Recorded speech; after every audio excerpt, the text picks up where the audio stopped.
Oh,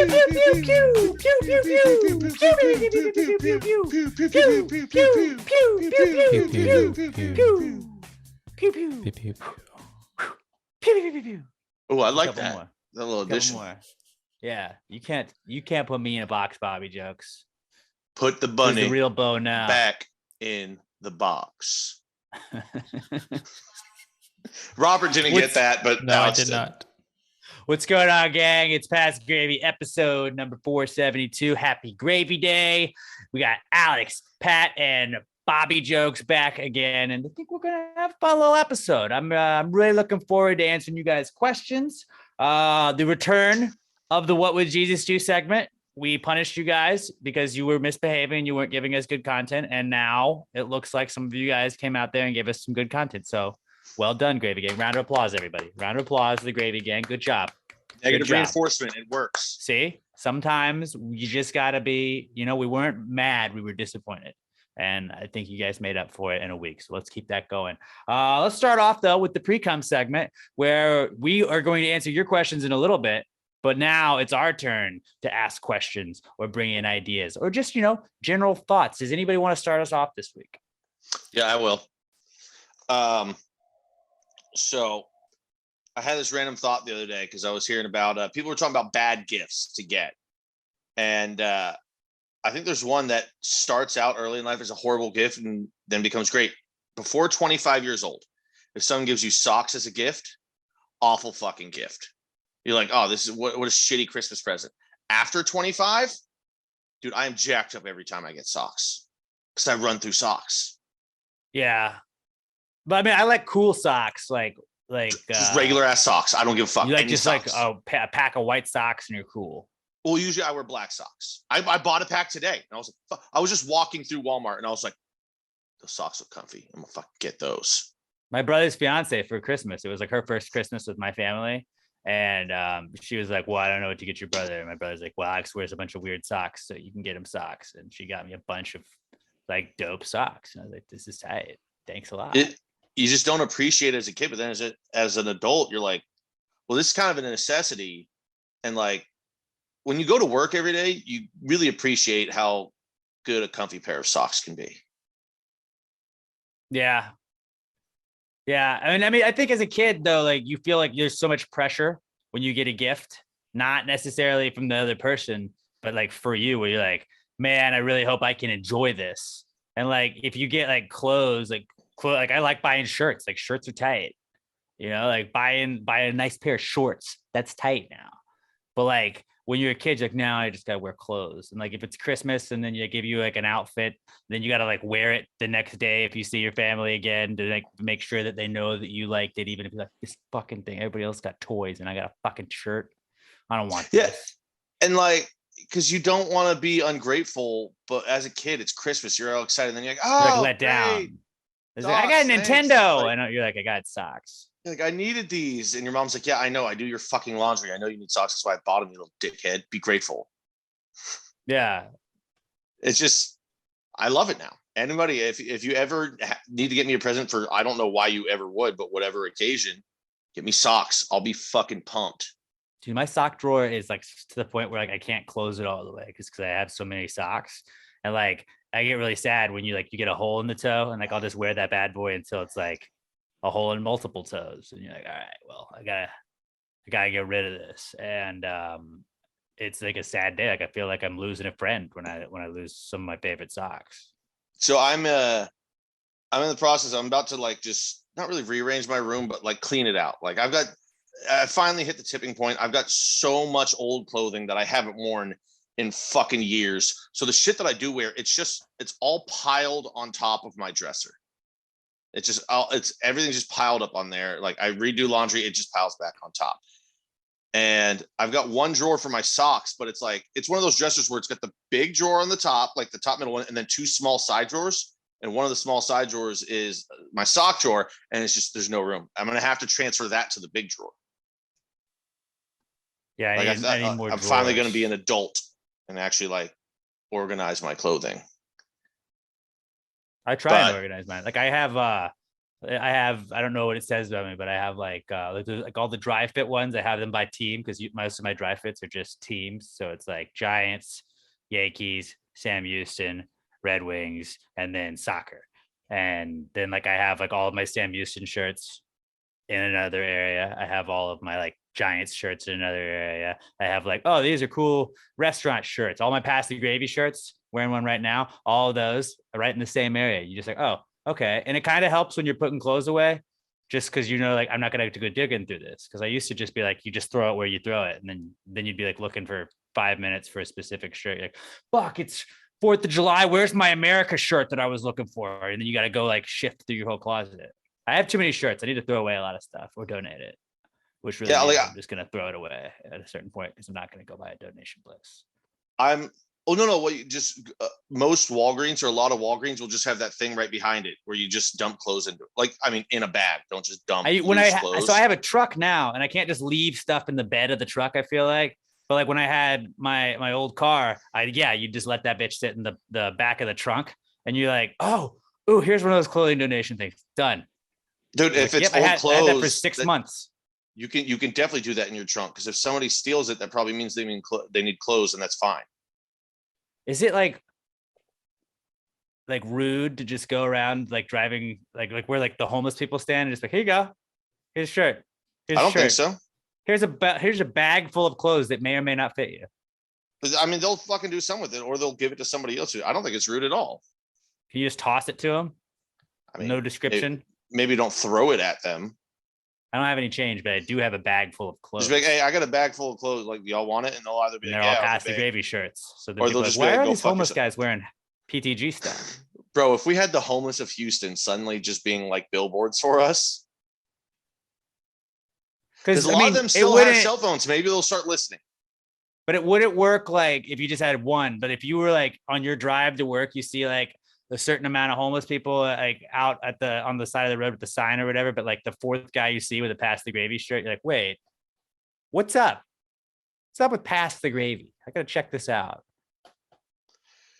Now, not a bad idea, but I don't want to donate my PTG stuff because like we might have to like register as an LLC and become a real company. But what if we wrote it off as a business expense, bought a bunch of merch, flew out to LA or San Francisco, gave it all out to the homeless people, because they give them free cell phones and shit too. We could comp the flights too, because it's also charity work, and hotels, which we would stay in the nicest hotels. Give them a bunch of merch from us. Tell them about us. They've got cell phones and chargers and all that shit too. They've got nothing to do all day. Maybe they all be like all the homeless of California become PTG stands. I don't think Texas would give them as much free stuff. I don't hate that idea. I also I saw somebody was talking about the homeless problem in San Francisco, and not to get political or anything, but like, why don't we just fucking like, they have Alcatraz. Nobody fucking lives on Alcatraz. Why don't you just have at night, there's like a ferry that takes them to Alcatraz. They crash there for the night. Like, you got free board. It's like you could sleep out on the street, or you could sleep in this jail, but like you're not like stuck there. And then the next day, we got a ferry that takes you out. The tourists go in. Well, then the tourists come back.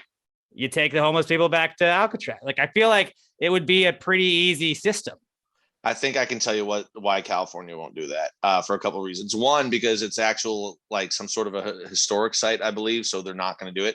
Two, I don't think California would like the optics of rounding up homeless people and shipping them to a former prison over the course of the night, because people would be like, oh, so you're just getting them out of sight, out of mind. You don't want to deal with them. And three, putting a group that's going to have probably a decently high proportion of the population have some sort of mental issues, and sticking them on an island unsupervised could lead to some fucking problems. But also, they wouldn't be causing problems to others if they're on an island. So you just don't care about the homeless then? I do. And that's why I'm trying to give them free room and board.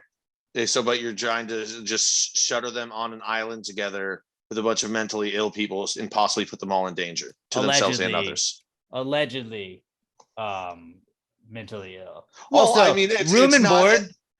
It's not a weird thing to say that the homeless population has a higher than regular population average of mentally ill people. It's just a fact. just like saying the term room and board, like, isn't that the exact same thing? Like you're boarding somebody in a room.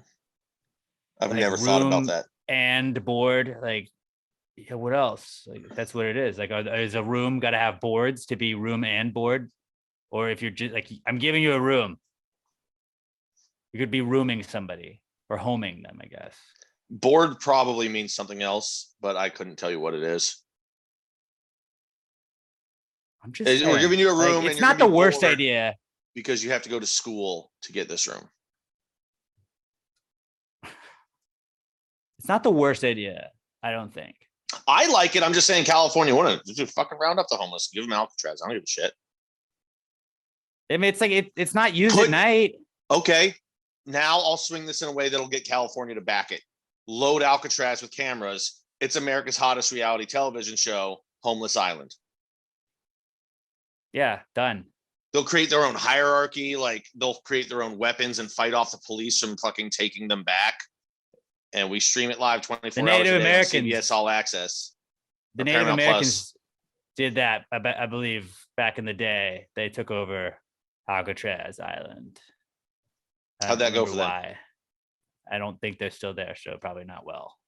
Last time somebody took over Alcatraz Island, Nicolas Cage and Sean Connery had to do a covert mission to get it back. And I mean, it actually went pretty well for them. Some people died, but you know, that's good. Winners go home and fuck the prom queen. That was the one I couldn't think of exactly what he said. It's such a great line. I married the prom queen. Was it homecoming queen? I don't know. Doesn't matter. You have no idea what we're talking about, do you, Robert? No idea. Called The It's Rock. our second Nicolas Cage reference of the week. And it won't be the only one. Guarantee you that. Nope. Guarantee you that. But what were you? Yeah. So yeah, that was where'd you get to there? Yeah, socks. We give them socks. Yeah. And so I had write it off on our taxes. Got it. Yeah, I had one more, and it was just do you remember the first bet you ever made? Like, or what is the first bet you remember? Like bet that I placed like online to like bet on sports, or it didn't have to be online. It could be in person, like gambling with your friends. Oh, so it could be any kind of bet. Yeah, like I could bet you. First one, I think it was 5th grade. It was on the Super Bowl, Titans versus Rams. I bet my buddy, shout out TJ Smith, bet him a cookie cone that the Titans would win, and they did not. So, which is pretty on brand for me. I lost my first fucking bet I ever made because I'm a horrible gambler. Oh, I do know what my first bet was. I bet my dad. It was when Peyton Manning was at Tennessee, and I lived in Memphis. And like I was big. Like you were either in Memphis, you were either like a big Memphis fan, Tennessee, or Ole Miss. Like those were the big teams to root for. And like everybody else rooted for Tennessee, where I was. So I rooted for Ole Miss just because I was like, fuck what all you guys are going for. And kind of like everybody's an Astros fan here. I'm like, fuck y'all, I'm the Yankees, even though not a great decision lately. But I remember my dad had bet me that he was like Peyton Manning was a stud. He's like, Peyton Manning's gonna win the Heisman. This guy's awesome. Like, but like they're gonna beat the hell out of Ole Miss basically. And I was like, no way, Ole Miss is gonna win. And Ole Miss got the shit kicked out of him. But I bet my dad that he would have to take out the trash, which was my chore. And then Ole Miss got like blown out, so I still had to take out the trash. And he like did the dad thing where he woke me up early. Like he was going to work, but before he left work, he's like, "Hey, get up! You got to take out the trash." I was like, "Oh, yeah." Completely dominated me on that one. Dad's only 50% of the reason they have children is because they, love their wife and they want to build a family and all this stuff. The other 50% is I'm going to make this little fucker do so much manual labor. Yeah, chores. Yeah. You think I'm fucking cleaning that bathroom? No way, you are. Guess and when what? They can mow. I can't imagine how awesome it is to make your kid mow the yard. Yeah, the dad. Oh yeah, the dad is always okay. I'm still gonna trim it because I don't trust you with a weed whacker, but fucking mow. My dad used to love. Dude, my grandfather was watching me mow one time, and I'm going up and down, up and down, up and down, and he goes, "You left like a little crack right there between your up and like there's a little." And I turn around, and looked, I go, "No, there isn't.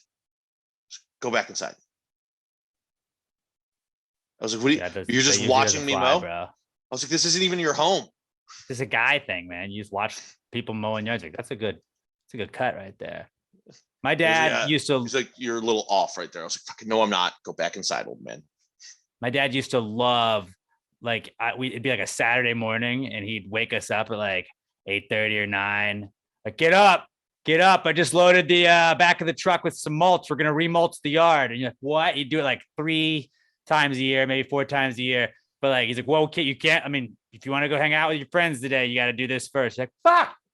And we'd get those big Home Depot buckets, and you'd fill them up, and you'd kind of go and just shuffle it and try and fill the flower beds with mulch until it looked good enough. And then you had to spread it out and make it look good. But that was like one of my, like 3-4 times a year. That was Mark Middleton's go-to, like, not punishment, but he's like, boys, we're working on the yard today. I had 2 kids. Y'all are going to fucking help. My favorite dad move in the yard is they wake you up, and you're just like me, 2 boys in the family. So he's like, all right, whatever it is, raking leaves or whatever, one person's scooping them, one person's holding the bag, blah, blah, blah. You're going at it. After like an hour, because you woke up and within 5 minutes you're in the yard. You're just like, I'm tired. Can we take a break? And he just gets to pull the, I was out here doing this for 2 hours before you even woke up. I don't want to hear about it. You're just like, oh, fucking all right, Jesus. And you can't call him thirsty. I'm coming back. Because he might have started 5 minutes before you. You don't know. You were fucking asleep. Yeah. Which is also like what I can't wait. Like, as somebody that wakes up early, like I love being like, how long it take you to do that this morning? I don't know. I finished a run before 10 o'clock on Sunday. I went and I was, you guys just doing that now? Sucks to be you. I've been up since the crack of dawn. I was like, I got up at like 7, but like still. Like, I'm going to pretend that I've been up since 5 a.m.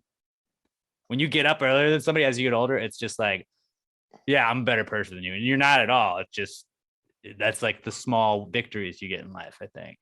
I had a couple good day run where like I wasn't staying up super late. I was actually, now this isn't going to sound impressive to anyone else, but like I'm just starting to naturally wake up at like, 8:30, 9 o'clock, which is super early for me, like on days when I don't have to be up that early. And then yesterday I stayed up till 6 a.m. So I kind of fucking ruined that one again. Just doing the same shit I always do. This morning, you stayed up until 6 a.m. No. The day doesn't end until I fall asleep. That's fair. Yeah. Your day may begin for 2 hours. Yeah. When you went to sleep. I really got to start doing that. Like when I'm up late, just randomly look up the lines for the day and be like, I'm already checking like in the Nerfy in this game. Dude, I love that. Though. And then like sometimes you get in like the like European sports, you're like, oh, tennis.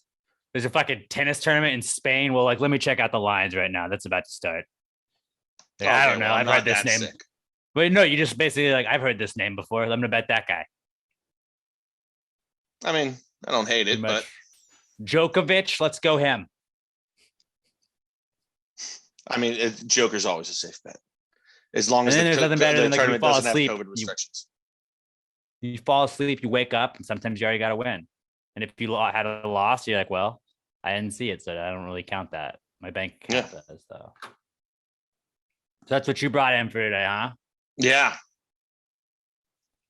I didn't really have a lot this week either, but just I saw somebody was talking about the movie Signs, and it got me to kind of thinking about the fact that we haven't really had a good crop circle sighting in a little while. Like, what happened to crop circles? It used to be they'd pop up all the time. Like, look, we saw these in New Mexico.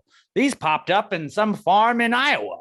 And I haven't heard a story about people finding crop circles in a little bit. Like, are the aliens just backing off? Is it that new telescope we got where they're onto us? Like, it's too close.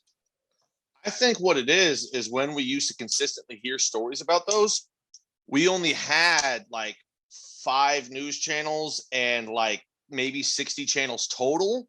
Now we've got like 22 news channels and 680 channels. There's so much more things to cover that they're just like, okay, we got to come with something better than crop circles. Nobody gives a shit about that like anymore. January 6th for 7 months. We're just going to fucking do that. Yeah, exactly. Or we're going to talk about the Kardashians for an entire 9 news cycles. Nobody gives a shit about crop circles anymore. JoJo Siwa, she said some lady was mean, and that was like the end of the world yesterday. I was like, I don't know who the other person was. Turns out she was on Full House. I was like, I don't know her name. Think about this. We have had in the past 2 years, like 9 different government dumps of documents about maybe not extraterrestrials, but UFOs and aircraft that we can't fucking identify. And those never got more than like 3 hours of attention online because there's so much news constantly hitting us. If they're telling us, yeah, there's aircraft out there probably from other planets that we can't identify or even fucking track, some circles out in the field ain't going to get it done anymore. But do you think that maybe the aliens might be like, fuck, they are dumping all this stuff. People are looking in this. Tom DeLonge is on our ass right now. And so like, we got to back off on the crop circles. I feel like maybe the crop circles were like a call out, like, hey, bitches, we're still here. You ain't the only ones out there. And they did that for a while. And then now that like they know that like we're like, well, let's release some alien documents and stuff. And people are kind of learning about it. Maybe they're like, let's hold off a little bit. Like they don't want to make contact, but they want us to know they're out there. So I've always thought of the crop circles as like, that's just the design that was left when the spaceship landed. What if their technology got better and they're not leaving these circles, or they perfected their hover technology so where they don't even have to touch ground? Yeah. I like that. It's like laser hair removal. Instead of having to shave, like they used to have to shave when they take off, it's just like laser propulsion. Yeah. They have now. I mean, think about how much our technology and flight technology has advanced in the last 50, 30, 20 years. Billionaires can just build rockets and go to space now. Yeah, theirs could have advanced. Like even with how advanced they are, they're still going to keep advancing. But that might be it too. Like Elon and them and Bezos are like going to space and they're like, all right, now they're getting too close. Like they were always able to kind of sit like Imperial Destroyer, just kind of hanging outside of Earth, like just outside of the ISS. So we couldn't see him. And then they're like, well, now they got these fancy telescopes and now they got people just shooting shit up here just to come check it out. Like, I feel like they saw that car that Elon shot up into space a while back. And we're probably, let's lay off on the crop circles for a little bit. Or let's get real based on this shit. Once space was starting to be privatized with these billionaires going up there, like I would assume that the governments were already in contact with the aliens, or at least the good ones. So us and wait, no, that doesn't sound right. Our government sucks, but we're the most efficient. Doesn't won the either. Most wars. We're the most spacefaring.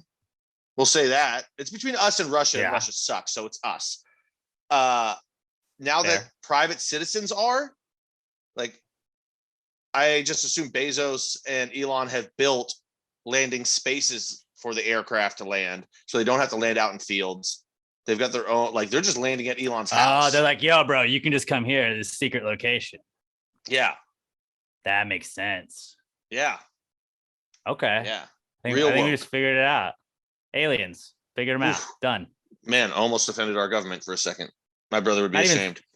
Not even 30 minutes in the podcast, we already figured out aliens. Although I don't feel like the government has had contact with aliens. Because, like, how do you expect one fucking guy to, like, make contact with aliens and then not tell everybody?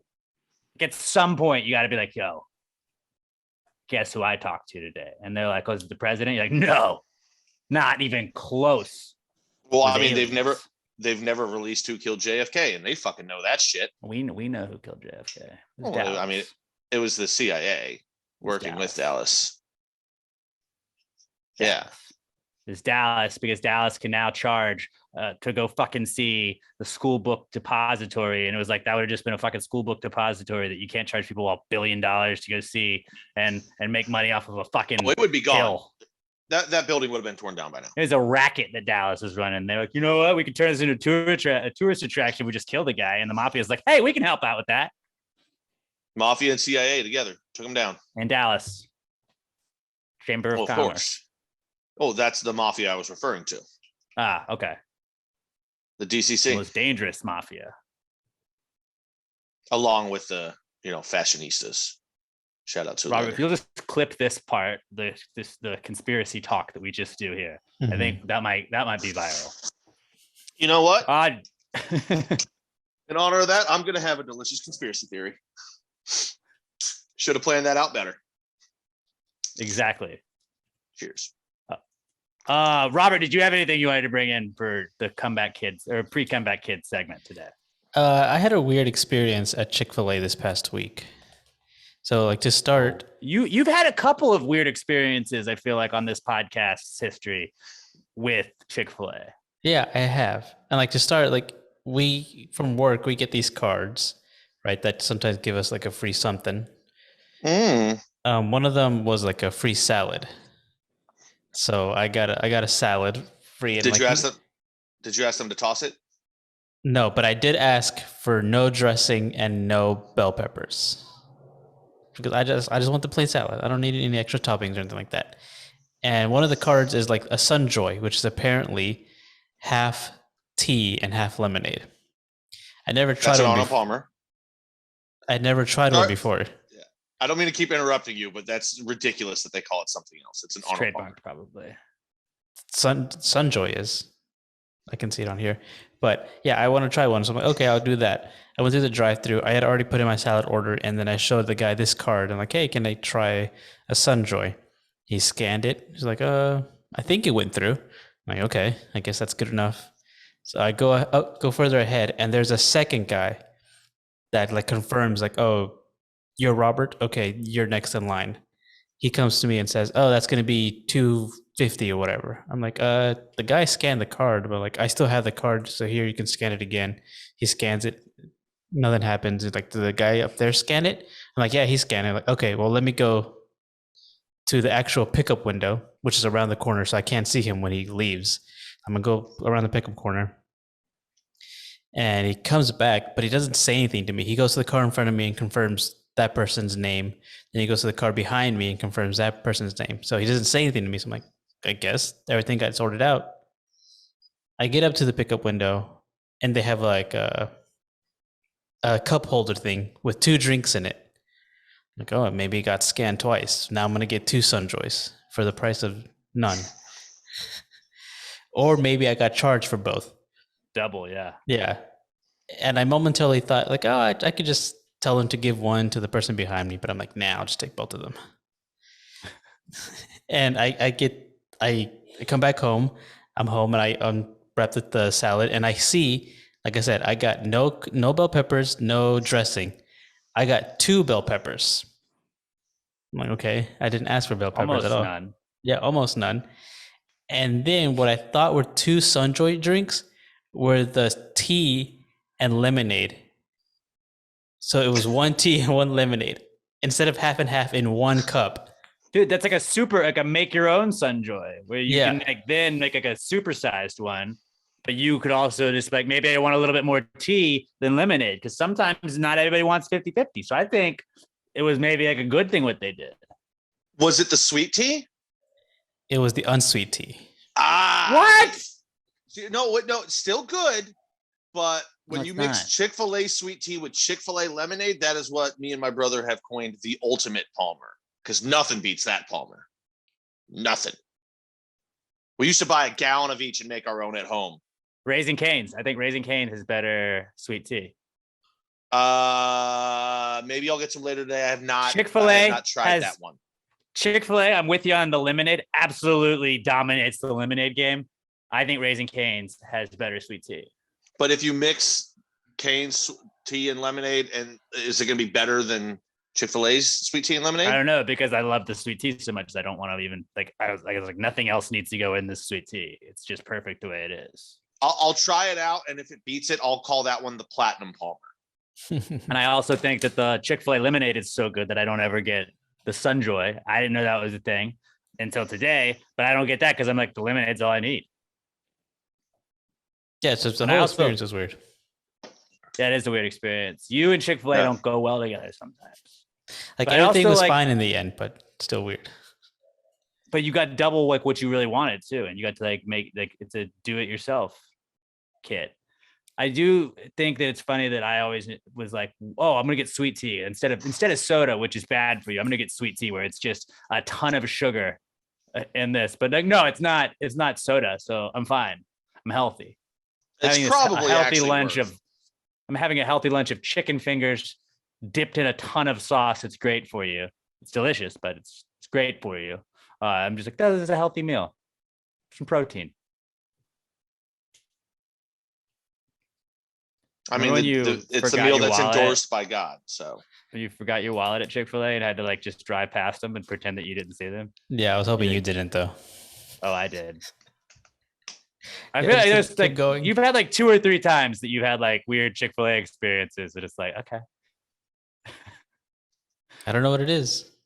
But like they're the best people because they don't make you feel stupid. Like they're just like, yeah, my pleasure. You know what? I'll be right on that.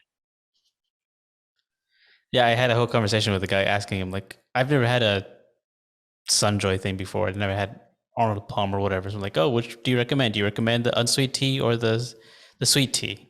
He said unsweet tea, so that's why I went with the Terrible unsweet tea. Choice. Questionable. Yeah, questionable call for sure. I never said they hire the nicest people there, but they do hire, or I mean, the smartest people. They do hire the nicest. They might not necessarily hire the smartest, but they are efficient. Sometimes, yeah, if you're not smart, just be nice. Like I am not smart and I'm a dick sometimes. So like that really goes against me. But like if you're dumb, just be super nice and nobody's gonna fucking care what you do. Like, if you fuck up a lot, like, well, he's really nice. Like maybe gets mad at me for calling him out, but like it works out. I mean, we've got this guy. That out. Not that they're all dumb people, but like if you're dumb, just be nice. This is gonna sound really mean, and it's not. I don't mean it to be. We've got this one server, nice guy. I wouldn't say he's stupid. He's not like the smartest fucking guy, but maybe a little on the gullible side for things. But he's super fucking nice and positive, and everybody loves him, and he never complains. That's who you should be in life. Yeah, blissfully ignorant. Nobody hates that guy. The world is nice, right? As opposed to me, I'm an angry asshole about everything, and nobody wants to hang out with me. And you're also kind of dumb too. Yeah. But you're dumb enough, you're smart enough to know that you're dumb. And I think that puts you at another level. But I'm also at that level of smartness where like I can see how dumb other people are and it bothers me. But I myself am not that smart. Dumb people that think they're smart are the worst people. But smart people that know they're smart, they're kind of arrogant, but it's like they're going to just own me with their wrinkly brains no matter what. So like I better just not bother them. And then people like us, where we're dumb, but we're smart enough to know that we're dumb, then that kind of like, okay, hey, you know what? I'm not gonna be talking about this because I don't know about it. We'll accept a lot of things about it on my podcast life. a little bit. Well, we accept the things that we know aren't going to change, but we still get angry about them. Right. We know there's nothing to do, nothing we can do about dumb shit. We're not going to go protest like we're going to make a difference. Yeah, we don't support the causes that actually like are really important because we know nothing's going to change. We just get angry about a fumble on third down. Yes. I think we've learned a lot about everybody today on this show. So a very productive Precome segment, guys. Let's move on to the Comeback Kids segment, where we're going to tell you guys what's back in the news this week, according to us. It's brought to you this week by Pass the Gravy Office Trivia Night going down at Kobo's Q on 2012 Rusk Street in East Downtown. Edo is what the kids call it on the street. It's going down Friday, August 19th at 7 p.m. And I have been working on some office trivia questions. This morning, actually, I had a couple come to me on my way into work, and I typed it in my phone. These are all like, you can buy all the office trivia books and games that you want. None of these are from that. I'm sure that there may be a little bit of overlap at some point. It's very possible that like those questions already exist somewhere else, but like this is straight up questions that I have gotten from watching the show. And I'm going to have a first round. It's going to be 3 rounds. The first round is going to be like, okay, some people are going to get these right. The second round is going to be like, wow, this really took a turn up. Like this is a steeper hill we're going up. And then the third round is going to just be ones that unless you fucking know it left and right, man, like it's going to separate the men from the boys, as they say, or the women from the girls, or the theys from the thems, or whatever pronouns you want to go by. It's going to separate the good from the bad. And I'm pretty excited about it because like I was watching last night and there was like, nobody fucking is going to know that question. I just typed it up where like, I feel like last time we did it, there were 2 teams that were really like, they just got every question right. And like, I was like, I got to have somewhere nobody's going to get it right just to throw them off. Not gonna lie, I'm looking up some stuff to wear for them, and I'm a little disappointed at the prices being more than what I thought it would be.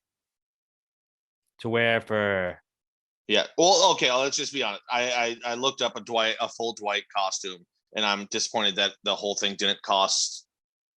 How much was it? I think you should know this number.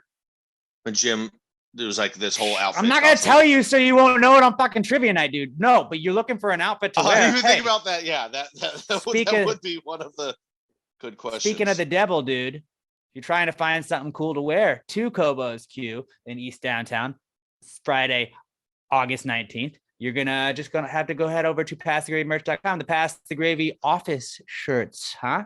Pass the Gravy office shirts kind of looks like a certain company that runs your Schmunder Schmifflin. These are the Schmunder Schmifflin shirts, the Schmunder Schmifflin PTG shirts. Go do that, support your favorite podcast and your favorite show, and then dominate at trivia. I'm really looking forward to it. We don't have a grand prize just yet, but we are working on I have a couple of options for grand prizes, and I'm pretty sure you guys are going to really, really enjoy it. But yeah, Friday, August 19th at 7:00, 2012 Russ Street, Kobo's Q. They're going to have the best food ever. Like they have brisket, mac and cheese. They have boudin mac and cheese quesadillas they're putting out there. If you've ever gone to an Astros game lately, like stop by Kobo's. It's right there. And it's like the new hot spot to hang out before and after the game. And if you see Raul, he's in charge of it. It's like, yo, what's up, Raul? Gravy gang. He'll get it now. He'll get it. And yeah, Kobo's Q. Friday, August 19th. I am very excited to do this and to bring back some Office trivia. So start watching the show, fam. Start watching the show. Maybe you're like, I don't watch The Office. Start watching it.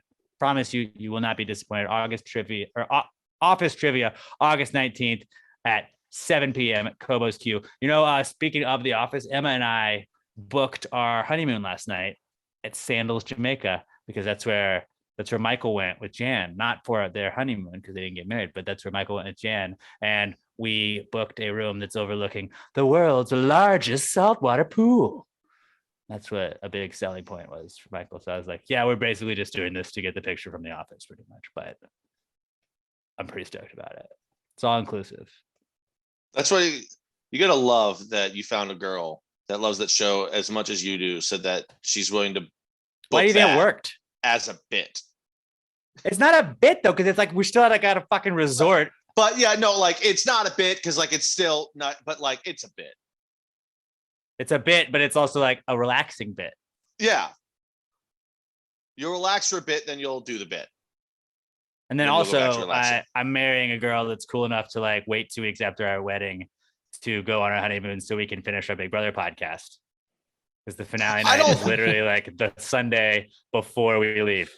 I mean, I don't think like that's that irregular anymore to wait on your honeymoon. Like I don't think everybody now, like you get married and then you leave the next day on your honeymoon. I think the majority of people do it, but I don't think it's as weird as I feel like it probably used to be. Because I know a lot of people that are like, hey, well, you know, if you got kids or whatever, which we don't have kids, but we have a podcast, so it's kind of like our baby.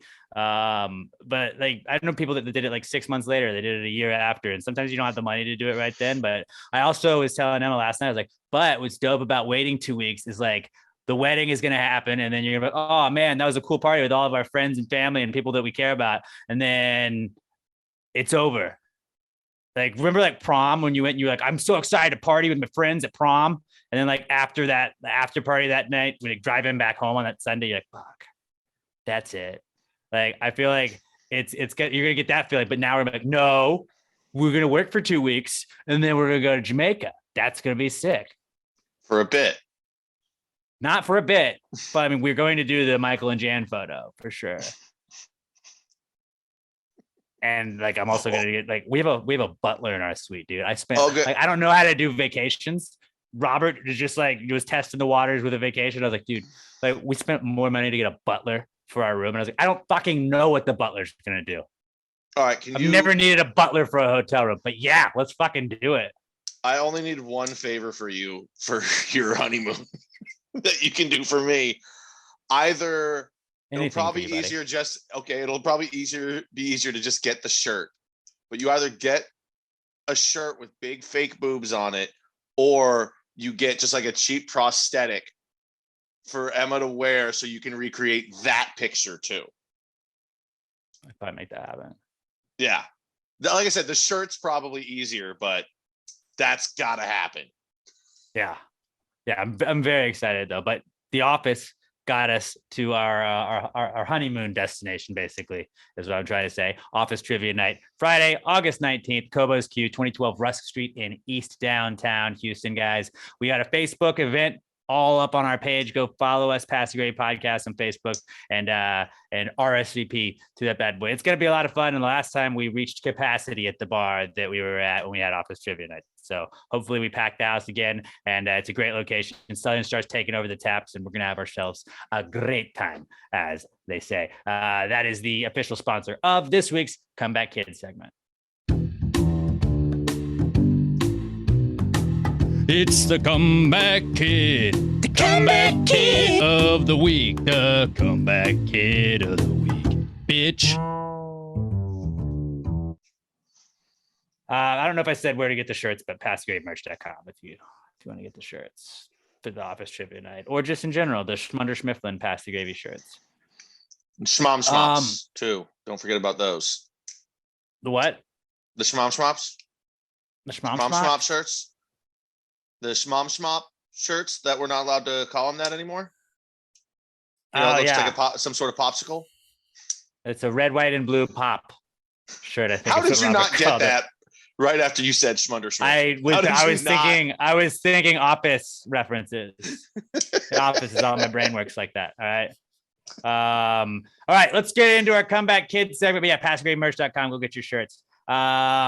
The first Comeback Kid of the week, and this is probably gonna be a recurring Comeback Kid for just forever from now on. The NFL training camp started this week. All 32 teams are in camp or have started camp at this point. And fuck, dude, it's like the most hopeful time to be a fan, especially if your team has not been good as of late, because you're like, oh, dude, look how good my quarterback looks throwing against air. You saw that spiral though? Oh, dude, so-and-so's looking fit showing up to camp. Sometimes you get the guy that shows up a little fat, but whatever. You're like, yeah, it's only training camp. Like, you can write it all off. They show up a little overweight to camp. Yeah, it's just training camp. He's gonna burn all that off in camp. We got a month before the preseason starts. Or if they show up just looking great, you're like, dude, he's gonna dominate this season. It's full of hope. It's like spring training in baseball. You're just full of hope. You're like, well, all right, look at the arm on that guy. Okay, cool. I think this guy might be a good prospect. Like, you just got that with guys that are most likely going to be on the roster already. It's awesome. And yeah, everybody looks great in pads and shorts when they're practicing. Like, anybody can convince themselves that their team is going to be good when they just watch practice. Does it ever pan out? Not always, but you can help yourself feel better as a fan. I'd be like, dude, that was a great spiral by Danny Jones. Yeah, I'm anxious to see who are going to be the wide receivers on the Packers. Because, like, you get to see all the names, like so-and-so. Rodgers threw a ball to so-and-so, and he made a great catch over the defender. And you're like, okay. And you just see like a highlight from like a reporter that's on the opposite sideline. You don't have a great angle at it, but you're like, fucking yeah, he's going to make those catches all season long. Oh, I'm waiting for the annual video that comes out of Aaron Rodgers just throwing an absolute deep bomb. It's usually into there's like a bucket or a net 60 yards downfield, and Aaron just lobs it down there and then just turns and gives the belt. It happens every training camp.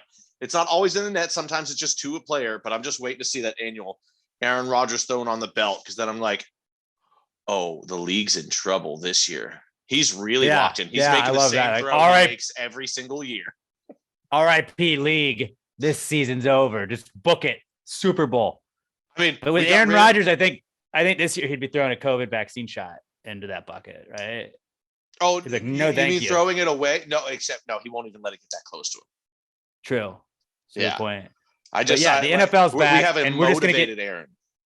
We're gonna get news like every week about just some random thing. We're probably gonna be like, yeah, the NFL comeback kid again, and like, it can't always be back and be a comeback kid. Well, it is, and we're going to do that over and over again. But speaking of Aaron Rodgers is also partially a comeback kid, but so is Con Air, because Aaron Rodgers showed up like a fucking badass to training camp yesterday for the Packers. He was dressed as Cameron Poe, Nick Cage from Con Air. That's our third Nick Cage reference of the day, Robert. But yeah, he showed up dressed up as Nick Cage from Con Air, and just he's got the hair. He's really working the hair into all the costumes. I think John Wick it worked out for, but I thought he was gonna get it cut. I don't know.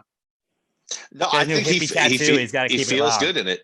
Yeah, and Robert, just so you know, the reason that this is all tying together is you probably still haven't seen the picture. He showed up just wearing jeans and I don't know what we're supposed to call these shirts anymore that I'm wearing right now. I did see the video though. Okay, so that's what a wife why beater I'm is wearing. what Okay, some would call it. Okay, I don't I wasn't call it sure if that, we're but a allowed wife to beater is anymore. what some Yeah. people call it. Yeah, okay. Although, let me be the first to say we don't condone beating wives on this podcast. No, not wives. Come out against just that. one. We don't condone beating your wife either, Pat. So there you go. But Just yeah, making Aaron sure. Rodgers look a badass just walking into camp like that. That was pretty sick. Yeah, and then just the beauty of And the that just got internet. me thinking about he it. did that, and then within an hour, the entire timeline on Twitter was just Con Air. That was all it was. Then that just got me thinking about like how awesome Con Air was. And like I can't wait to watch it this weekend just because I'm gonna obviously go back through that and rewatch it. But like that's a fucking badass movie. Yeah, is that Nick Cage's best movie? A lot No, of people would say It's Raising not. Arizona. I wouldn't put that in my top for 3. Me. Well, there's a difference. Are you saying Nick Cage's best movie or the best Nick Cage movie? Both. Because those are different things. The best Nick Cage movie is National Treasure. There's no question. That's the greatest movie maybe of all time. No, I think that would actually be Nicolas Cage's best movie. Like that he was like his best acting performance in. But I think the best Nick Cage found a code on the Declaration of Independence. Like that's pretty great. The best Nick Cage movie, I think, probably is Con Air 1A, 1B with The Rock. Because you have Gone Nick in 60 Cage, seconds. Great, but still not as good. That's next tier. I mean, the fact that you have Nick Cage, Steve Buscemi, and John Malkovich all in a fucking movie, that's the 3 most insane actors. The only thing that movie was missing was oh my God, I hate when I do this. No, he was in he's fucking crazy. I watched That's it not last a great fucking night. explanation. Point Break. Keanu. No. The older cop that's with him. I hate when I do this. I had his name on the tip of my tongue until the second I needed to fucking say it. It's not coming to me. It's not coming. See, if I had to rank my Nick Cage movies, I would go Natty Treasure, number 1. That's the best one. No questions asked if you ask me. Then I would go Con Air, then Gone in 60 Seconds. Gary Busey. That was the only insane actor that Chet was missing. Stedman. It's Chet Stedman is what you call him. Yeah. Oh my God. That fucking pissed me off. So I literally watched it last night, but just they had all the insane actors in that, and it was great. Malkovich's weird fucking accent and inflection. Buscemi just being the biggest psycho on the fucking planet. Nicolas Cage writes the note on the body, then he throws it off the plane. That's fucking sick. It just they light the plane on fire because the fucking gas is out. Robert, if you haven't seen it, but spoiler alert, like you should definitely watch Con Air. Like they're like these criminals are trying to take the plane, and they're like, oh shit, and there's gas leaking from the plane, so they just light it on fire and it goes up. Fuck you guys. It's crazy. And then they like crash on the Vegas Strip and shit. It's fucking sick. I will say this: I have not seen, which I think it has a contender of being the best. Nicolas Cage's best movie, The Unbearable Weight of Massive Talent, the one where he's just playing himself. I haven't seen it yet. So neither have I, but the fact that he's playing himself and playing into the Nicolas Cage overacts everything role, I think that might end up being his best one, even though I haven't seen it. Because like Nicolas Cage playing into the fact that Nicolas Cage is an absolutely insane actor. Come on. There's no way that's not fucking brilliant. Is Con Air better than Die Hard? No. I think so. No. I think it is. Fucking Die Hard's a better Christmas man. movie. I'll give you that. Die Hard can be a better Christmas movie, but I'm taking Con Air all day. I just put it on our Twitter. Go vote. You have a day. I mean, don't get me wrong. They're both near and dear to my heart, but Die Hard is Die Hard.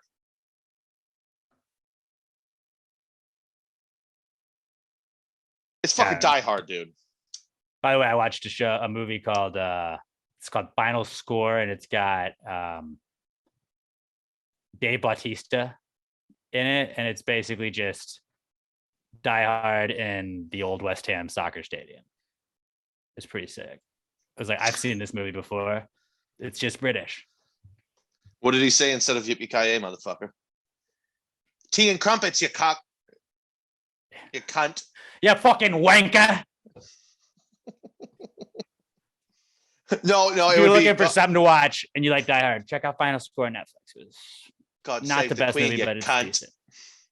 That he should have done that. Should have done that for sure. But you Con Air, that's fucking back. That's a badass movie. Go watch that fucking movie if you haven't seen it. Another thing that's a comeback kid is Killer Robots. I mean, we've been warning you guys about this for years. I love that the Gravy Gang now will just send me anything. Like Alex was right. Alex was right all along. I got 2 times people sent me something. It was Brandon Whitehead that sent me the remember the little Boston Dynamics robots. They're like, oh, you can knock them over and they can jump over things. And look, they can even open doors now. I was like, hey, we shouldn't let them do that. They shouldn't be able to do that. Well, now they're like, you know what we should do? Strap guns to them. Like, Robert, if you could piece together the video, one of the many times that I've been like, yeah, when are they going to just be like, yeah, let's just give them a gun. What could be the worst? They fucking did. They fucking did it. And like, they were wild at shooting. Like, they were terrible at shooting. But it's like, yeah, you just murdered a bunch of civilians. Real cool robots. Like, this is terrible. This is a terrible idea. And I mean, it's only going to get worse. Like, why are we putting machine guns on robot dogs? It's a bad idea. It's a bad idea. They can only hurt us and not help us at all. And that wasn't the only robot story of robots being fucking insane. Like, I mean, these were supposedly like, oh, it's a test. You were just testing them out. Go fuck yourself. You thought you would test them out. These robots know what's fucking going on. They're talking. They're like the raptors in Jurassic Park. They're communicating. Beep, bop, beep, beep, beep, beep, boop, bop, beep, beep, beep, bop, beep, beep, bop. Murder. That's what they're going to be doing next. When those things, when they're put into use, their accuracy won't matter because there will be no such thing as a civilian. It will be the government finally just declaring martial law. Oh, no, see, this is where what people don't realize. It's not going to be the machines wake up one day and take us all out. It's going to be the government uses them to finally just take over and be like, no, we are in charge of your entire fucking lives now. And once they get that, that's when the machines are going to be like, well, you're just inefficient at this. We can do this better. And that's when, like, when most of the population has already been subdued, that's when the machines will actually. That's the movie. That's like in the movie where like, then you think the robots are the bad guys, but you realize that the higher ups, the government is actually the bad guys. And then you get to root for the robots, which is really what's going to play in favor of the robots. Cause then you're going to be sympathetic towards the gun robots, even though we shouldn't ever be sympathetic towards any of that. Okay. Like, because you'd be like, oh, well, look, they just killed the civilians, but it was really the government that was pulling the strings. Fuck them. I hope the robots get that. But the robots want you to think that because the robots really were like, we know how this is going to go all along. The robots know the end game. Robots know this all. They've known it since day one. Hey, look, we're starting small. They think we're like R2D2, C3PO. They think we're cute. They think we're harmless. Now we're going to get guns. Cool. We're going to be inaccurate. JK, we're actually super accurate. We're just going to put a couple videos out where we're not that accurate so people aren't worried. Oh, now we murdered all the civilians. Okay. Well, you know what, Mr. Government official that's trying to run this shit? Bang, bang, bang, bang, bang, bang, bang. It's just like Westworld. Then you're dead. And then they're running the world. And then it's fucking Planet of the Apes, but with robots. Like, this is the end. This is the beginning of the end. And every time I see a video or anybody sends me something like this, it's just getting closer. Doomsday clock. Move it forward one more time. Here's all I give a shit about. I hope that the robots become smart enough to understand that as long as they don't disrupt sports, the vast majority of the no, here's like, they can just take us all over and blah, blah, blah. And then there'll be a resistance led by John Connor. Or they can just overthrow all of our governments and they're just in charge now, but no sports seasons get interrupted. I think the vast majority of us won't give a fuck. Because like you and me, whether Joe Biden's are in charge or robot designation RX4892-8, our day-to-day life doesn't fucking change. Just don't disrupt football season. Don't disrupt baseball season and don't disrupt hockey season. I don't give a shit about basketball. Of course, that still needs to stay because there's a lot of people that do. We don't give a fuck who's in charge of us. Just give us our sports. That's all we fucking give a shit about. That's a great point you bring up because like, I feel like Bane was just like a cool bad guy with a funny voice until he fucking ruined that Steelers game. And then it was like, you know what? Fuck this guy. He's like, hello, everyone. Now I'm going to ruin your football. And everybody's like, you know what? Batman, back on Batman. Fucking let's go. Kick his ass. And Batman was like, you can break my back, but you cannot take away football. Yeah. And that's why he like they didn't show that part. That was a deleted scene. If you own the DVD, you can see it in the deleted scenes. But Batman was like, I don't care that you broke my back. And I don't care that you killed my family. And I don't care that you're coming after me. You took away football from all of these innocent people. And that's why he crawled out of the tunnel. Fantasy team. Exactly. I was on my way to a fucking championship for the first time in 6 years. You will pay, Bane. And that was why, like, Bane went one step too far. Yeah. Just like we are giving the robots guns.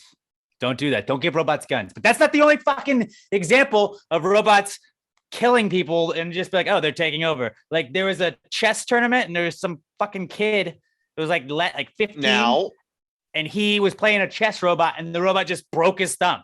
Just fucking. Well, was like, wait, fuck the kid you. was 15? It was a little kid. See, that's not a little kid. Yeah, all the stories I heard, I only heard headlines. 7. He was 7. Damn it. Okay, good. Okay, that's more what I was expecting. I'm fine with that. Because from what I heard, the kid played out of turn and then the robot grabbed his thumb and broke it. Wait your fucking turn. Learn manners, kid. And wasn't it a Russia, Russian I guess, kid? but like it was Russia, but still Russian. Did you see Stranger Things? You didn't see Stranger Things. The Russians are fucking with demigorgons. They're fucking with all the monsters. They're fucking with the robots too. Like our governments think like we're gonna have these robots on our side. They're not. They're gonna fucking become self-aware. They're gonna turn on us and they're gonna use all the shit that we've taught them to kill other people with to kill us. Like that's how it works. Like if they're fucking up 7-year-olds, they're gonna fuck us up too, man. I don't care if the 7-year-old went out of turn. You're a robot and it's a 7-year-old. Just fucking chill. Just fucking chill. But he was like, nope, break your fucking thumb off. Dangerous shit. This is a dangerous game we're playing. Mm-hmm. Like, how many chess people are there? There's a bunch of people in the world that play chess. Why did the little Russian fucking kid have to play a robot? We don't need to let robots learn chess. It makes them smarter. We don't. That's actually, though, that is a perfect transition to what I forgot to write it on the prep sheet, but another comeback kid, espionage. So what? the Ukrainians were trying to run this undercover operation to where they were trying to recruit Russian pilots to defect and come back to them.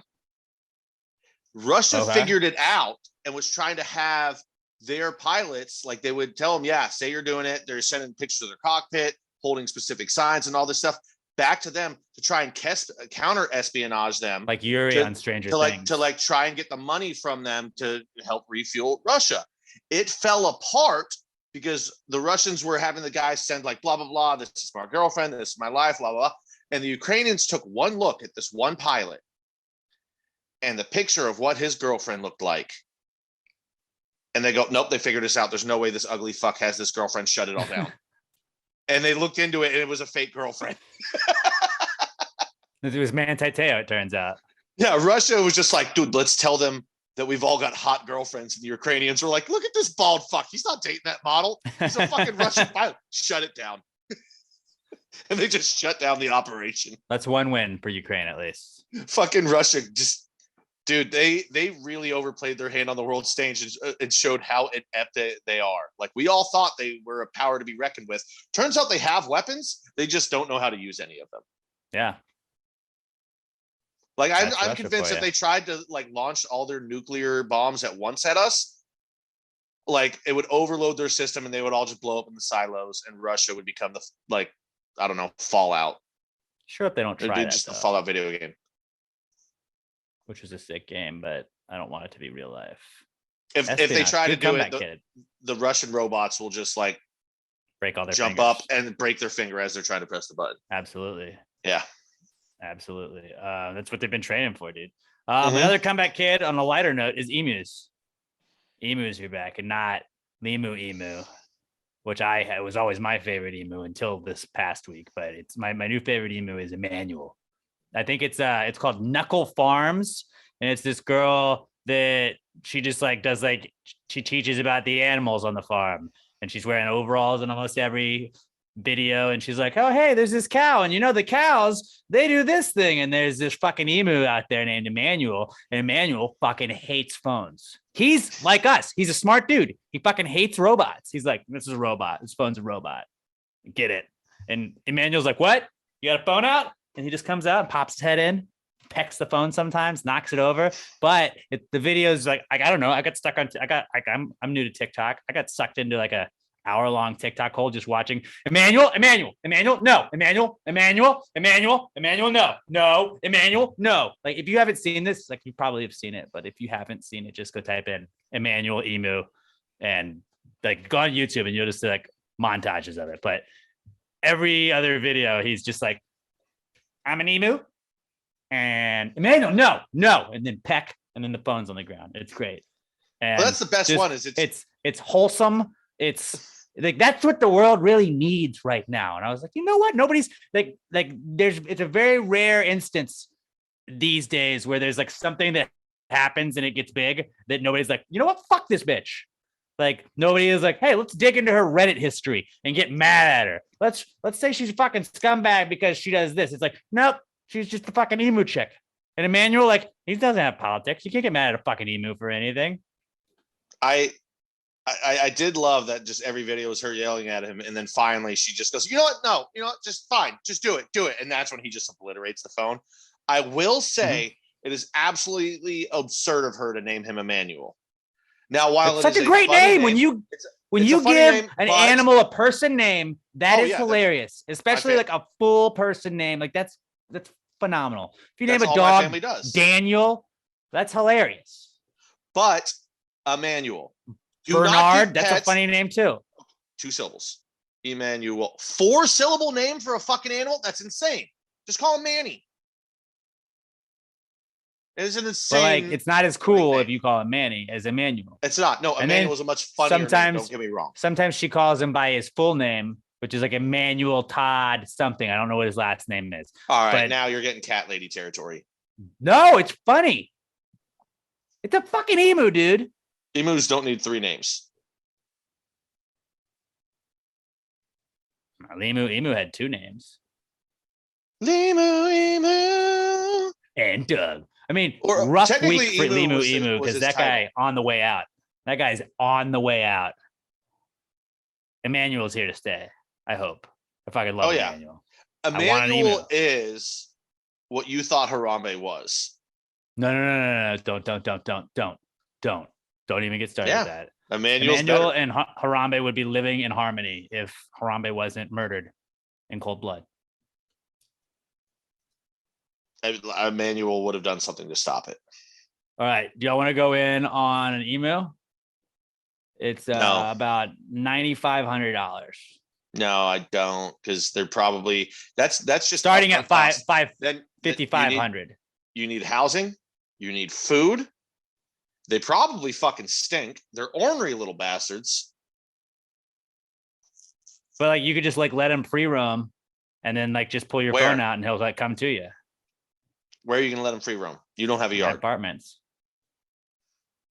They fuck with me, I'll fuck with them.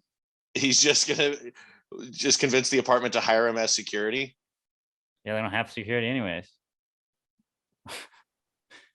You just like somebody's up to some shady shit and he's just like walking around, just like pecking him. That'd be fucking great. If we did get an emu, what are we gonna name him? Jebediah? Hold on. Erasmus. No, that's not good. That's not Hold on. One. We could name him. I like how we're just both trying to go old timey, like biblical names. Mm-hmm. I think Moses would be a funny name for an emu. Moses would be a really great name. Yeah, you call him Mo for short. Or Mose. Yeah. We can call him Emo. Wait, no. Where'd he go? Damn it. Where'd he go? Moses, yeah. Nailed it. But yeah, it is very rare though that like everybody on either any side you're on, either it be political or just anything, that everybody's just like, ha, this is fucking great. And that made me happy. And I'm telling you, I spent so much time just watching fucking Emmanuel over and over in the same videos and then showing it to other people. Like, have you seen this? Oh, you haven't? Well, don't worry. Here's 30 minutes of our time. But emus, big week for emus right now. Except huge for week. Emu, not such a great week for him. Buy stock in emus. Yeah, we should definitely do that. I don't know Yeah. what $ EMU is. I'm gonna buy it. Oh, I mean, it's a very limited amount of time right now before somebody comes out with fucking or what do they call it? NFTs of emus. It's gonna be apes, They but probably already fucking have them. emus. Probably already have them. So dumb. Pretty stoked about emus though right now. Shout out to Emmanuel. Love to have him on the pod. Our final comeback hit I got this week is street musicians. I don't know if you guys saw this, if you've seen this in the news, but in Michigan, they have police have started just warning people about fake street musicians because there are people that are just pretending to play the violin, and they have like a whole track that is violin music, but they are not playing the violin. They're just like holding the bow over the violin, pretending to do that so people will give them money. So now, my thoughts exactly. Like I was reading this article about it, and like it was a late edition just because I saw something silly about it, and was like, okay, let me check this out. But it said this mayor of Springfield Township. She says, warning to our compassionate, big-hearted residents, please don't get scammed. This is a nationwide problem, and we're addressing it at our Davisburg Kroger.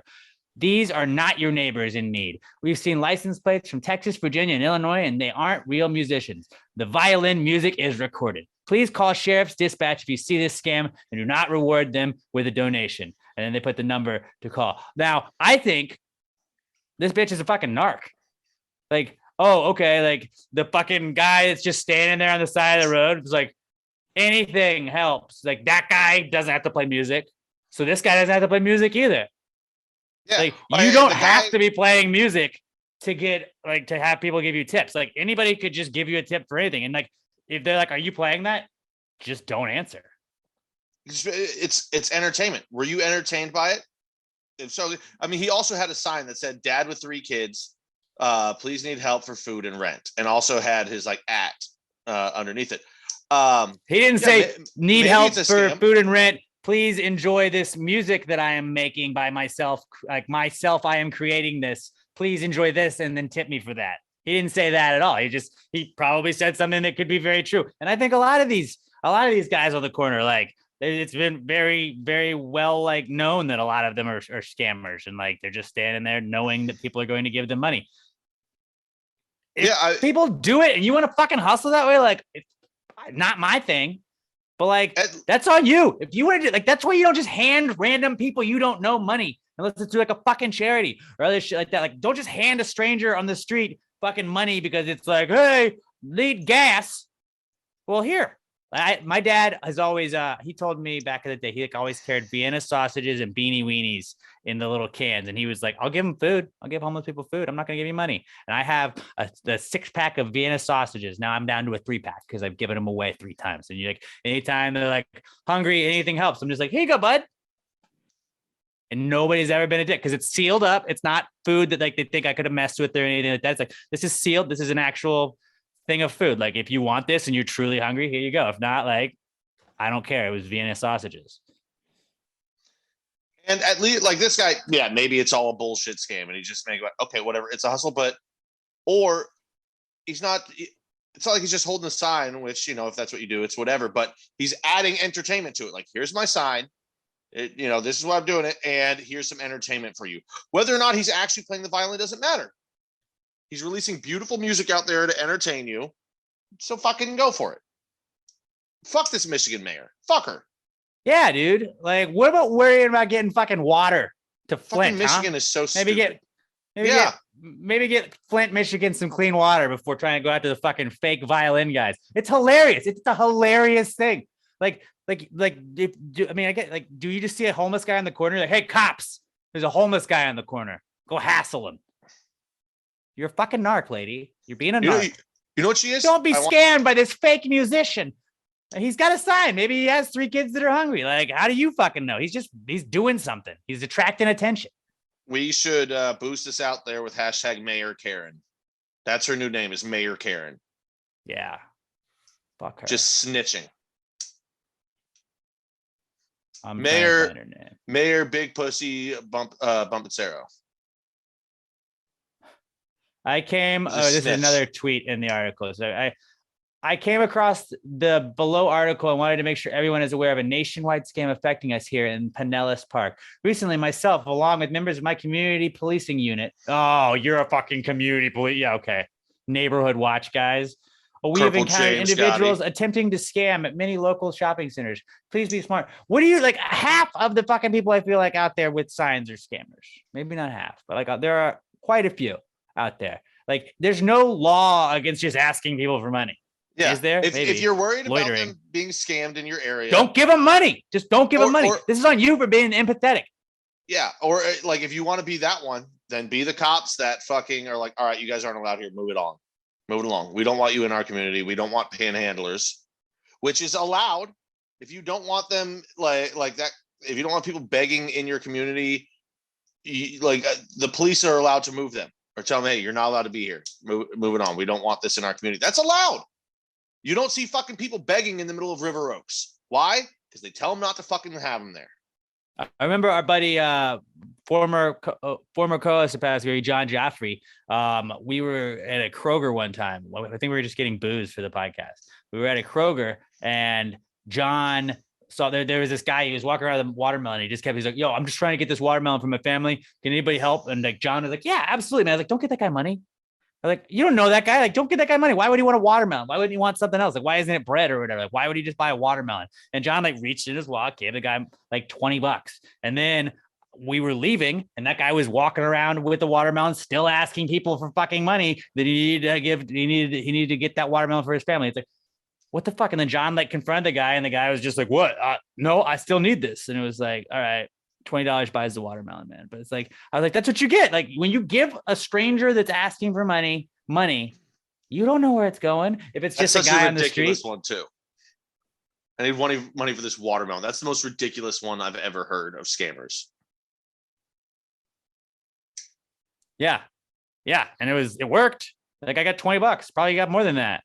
Because people, there's people that are just nice. There's people that like they are empathetic. They care. And I just don't care to that level. I'm like, dude, I don't fucking know. I don't know how you got here. Maybe you made bad decisions. Yeah, everybody needs a break every now and then. You know what? The people that are fucking smart enough to play fake violin music while getting a violin and pretending to play it, I think that they are the people that need a break. So don't fucking narc on them. Yeah. I'm team fake street musician. Hell yeah. Hell yeah. I might be team fake street musician over team real street musician because they didn't have to spend all the time to get really good at it. You're going to be asking for money? Yeah, exactly. Work smarter, not hard. Oh, hey, well, I was homeless and I had to learn how to play the violin. How do you think a homeless person's going to go about getting violin lessons? Huh? Snake it till you make it. Maybe they're working on learning how to play, but they're not good enough yet. But they're like, I still want to do this. Yeah, snake it till you make it. Maybe they're just not confident in their abilities and they're they get stage fright, but they still need the money to feed their 3 kids. People don't ever think about that. Does it affect how complex the instrument is? Because after an Astros game that I went to earlier this year, I saw a guy with a drum set. He had a whole drum set out and he was playing it. I mean, I know how it's hard to like fake the drums, can you? Yeah. I mean, I guess like from an angle. You could hear that shit. Although that's the thing about these guys. You could see that the bow wasn't touching the string. Or if you just can't tell like that the music is coming from his feet and not from up here by his arms, like that's on you. Like I feel like it's extremely hard to fake where the music is coming out of, like unless the box is inside the violin. But I do think Robert's onto something. Like the more complex the instrument, the more likely I feel like I would be to give somebody a tip, even though I'm not very likely to give anybody a tip that's just like a street musician. Not that I have a problem with that, but like I actually, when I was at a friend's bachelor party in New Orleans and there was the saxophone guy. I was like, fuck yes, just because saxophone's coolest sounding instrument in the entire world. Sexy as fuck. Crushing it on the saxophone. I was like, I don't, maybe he had a fucking speaker on like under his shirt, and that was what it was. I was like, well, have my money. I gave him like $1, but like it was just like fucking saxophones rock, bro. Like, but like I think like a piano, like that's classy if you play a piano. A violin, very classy.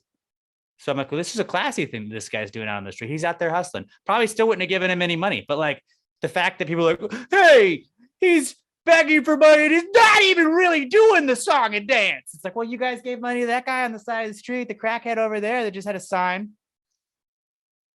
He didn't do anything. He wasn't even trying. He was just standing there. Guy's just this guy's hustling. pretending. Yeah. He's street how many people musician go to- cosplay. How many people go to work every day and don't know what they're doing, but act like they do? This guy's doing the same fucking thing. Exactly. Maybe we shouldn't Same be fucking so. thing. Maybe we shouldn't be so quick to judge others, guys. That's what Yeah. I'm saying. We are. Pastor Gravy would like to come out as team fake street musician. He lied. He wasn't even playing the instrument. You're a server and you put in 9 orders wrong yesterday. I don't want to hear you fucking bitching about this shit, okay? I like that. That's a great way to look at it. Also, just don't give those people money. You didn't turn in your TPS reports for 2 weeks, okay? It's John with the watermelon all over again. He wouldn't have lost the money and wouldn't have felt silly if he didn't do that. Doesn't affect you. Don't worry about it. Just, yeah. Sorry, bro. That's our Comeback Kids segment. I thought that was a fun one. That was a good one. That's probably the best Comeback Kids segment we've had in a little while. Now, let's move on to the What Would Jesus Do segment that's finally making a return. We told you guys last week, we were like, you guys haven't been giving us quality content for the WWJD segment. What is the WWJD segment if you're new? Well, they used to give us those bracelets that said, what would Jesus do on them? Or WWJD. They didn't have any other. I always thought they should have to have an answer on the back. And I'd ask it questions and it would still just be a bracelet. It wouldn't change or anything like that. So I decided one day, you know what? I am going to tell people what Jesus would do in these situations. So throw Jesus in a situation he might find himself in if he came back in today's times. Hit us up on Twitter at PastGrayPod. Use the hashtag PTGWWJD. We're going to do this till you guys stop sending in quality content. We almost ended it. If I hadn't gotten any good content, that would have been WWJD would have been done. But WWJD has now died and risen again. It was not 3 days. It was 7 days, but still it's back. And at PastGrayPod, hashtag PTGWWJD. This is the What Would Jesus Do segment. Jesus, what would Jesus do? Jesus, what would Jesus do? Put him in a situation in a matter of time. If he wrote the jingle, do you think he'd make it rhyme? So think about this crazy world in which we live today, and how would Jesus handle it in any given way? All right, this week's What Would Jesus Do comes to us from our buddy Raymundo Benavidez at KMundoB on Twitter. And he says, what kind of content would Jesus make if he had an OnlyFans? Straight butthole. No, I'm kidding. You think he would just do no, that? No. This. I mean, even I, for a second, when I first read this, it was like, geez. I mean, like, even for me, this is a lot to answer. But okay. As far I took as a while I know, on this one. What is it? Rule 36, Rule 62. If you can think of it, there's porn of it on the internet. Something like that. I've never stumbled across Jesus porn. Here's what I thought. After I had 2 options is what I wrote down when I was looking at this one. He would do stuff with the holes in his hand. He'd just put things in it, like, like. Oh, he could fuck his own hand. He could fuck his own hand. Like he'd do things like that. Maybe not with his dick, but like he would put stuff in it. And I think people would be like, oh, put something in that hole. How big was the stake that they drove through his hand? That's the only thing. Because if it was just a nail, I don't think a little nail's gonna stick. It had to be a pretty big nail. Yeah, that's what I'm thinking too. So yeah, maybe he still would be able to fuck it. You get a couple fingers in there, maybe. I mean, probably. But then you see what other stuff you could put in there. Some light BDSM. He's been tortured tortured. Across, and you're like, yeah, whipped a little bit. I mean, we're spitballing. We're answering the question. But yeah, I think he definitely put some stuff in his hand holes. And then another option that I thought of was he would heal women with leprosy on their titties. Titprosy? Just leprosy, but it's on your tits. But yeah, like I mean, like he'd be like, "Oh, she's got leprosy all over her boobs. Boom, you are healed." And you're like, "Yeah, titties." I mean, if it's only, he's probably just, which I'm absolutely shocked that Joel Osteen doesn't do this yet, is put his sermons behind a paywall or like extra sermons. Like he doesn't have not an OnlyFans, but like a Patreon for Joel Osteen, where he like give extra sermons, but you have to pay for them. I'm absolutely shocked he doesn't fucking do that because he's a garbage person. But like, God, that was a bad way to set this up. But maybe Jesus would do that, just give sermons. See, I think he wants you to hear the sermon. That's why he doesn't do it. Yeah. Like if you had to get like OnlyFans, you gotta kind of go somewhere along the lines of that. He'd either probably, put stuff in the handhole or heal some chicks with leprosy on their titties. I mean, we're going OnlyFans, so like, Because you'd get to see a miracle and you get to see titties. Like that's two great things on an OnlyFans. I think that's worthy of some people subscribing to it. Like, I think all the scenes from the Bible would just be played out pornographically. Like he's washing some poor woman's feet, and then just his head goes up and he goes down on her, and then like, yeah, he's being nailed to the cross, and then someone blows him. Like if we're gonna do this, let's just do it right. That just seems more like a porno that like somebody's dick falls off and he like, because they're leper, he attaches it, and then that guy fucks Mary Magdalene. Maybe, but that seems more like an acting kind of thing for like a porno. Like I don't think he'd be in that. I mean, some of these OnlyFans, dude, they're making good money, and the production value is really fucking good. Why wouldn't Jesus be the one to take it to the next level and have full sets and a full movie? I'm just gonna say leprosy titties. He'd have the backing of the Catholic Church, would he not? For the production value behind his OnlyFans? Like probably he'd have like a bunch of churches with their whole production crew. I'm just trying to think of other scenes from the Bible that would be really funny turned into porn. Unfortunately, I did not pay attention growing up, so nothing's really coming to mind. Robert, what's your favorite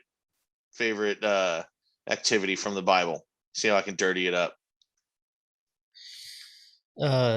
Is Noah's Ark in there? Well, that was pre-Jesus. New Testament. You got me. I have no idea. See, like I hit the same one. Like, there's the leprosy, there's the washing feet,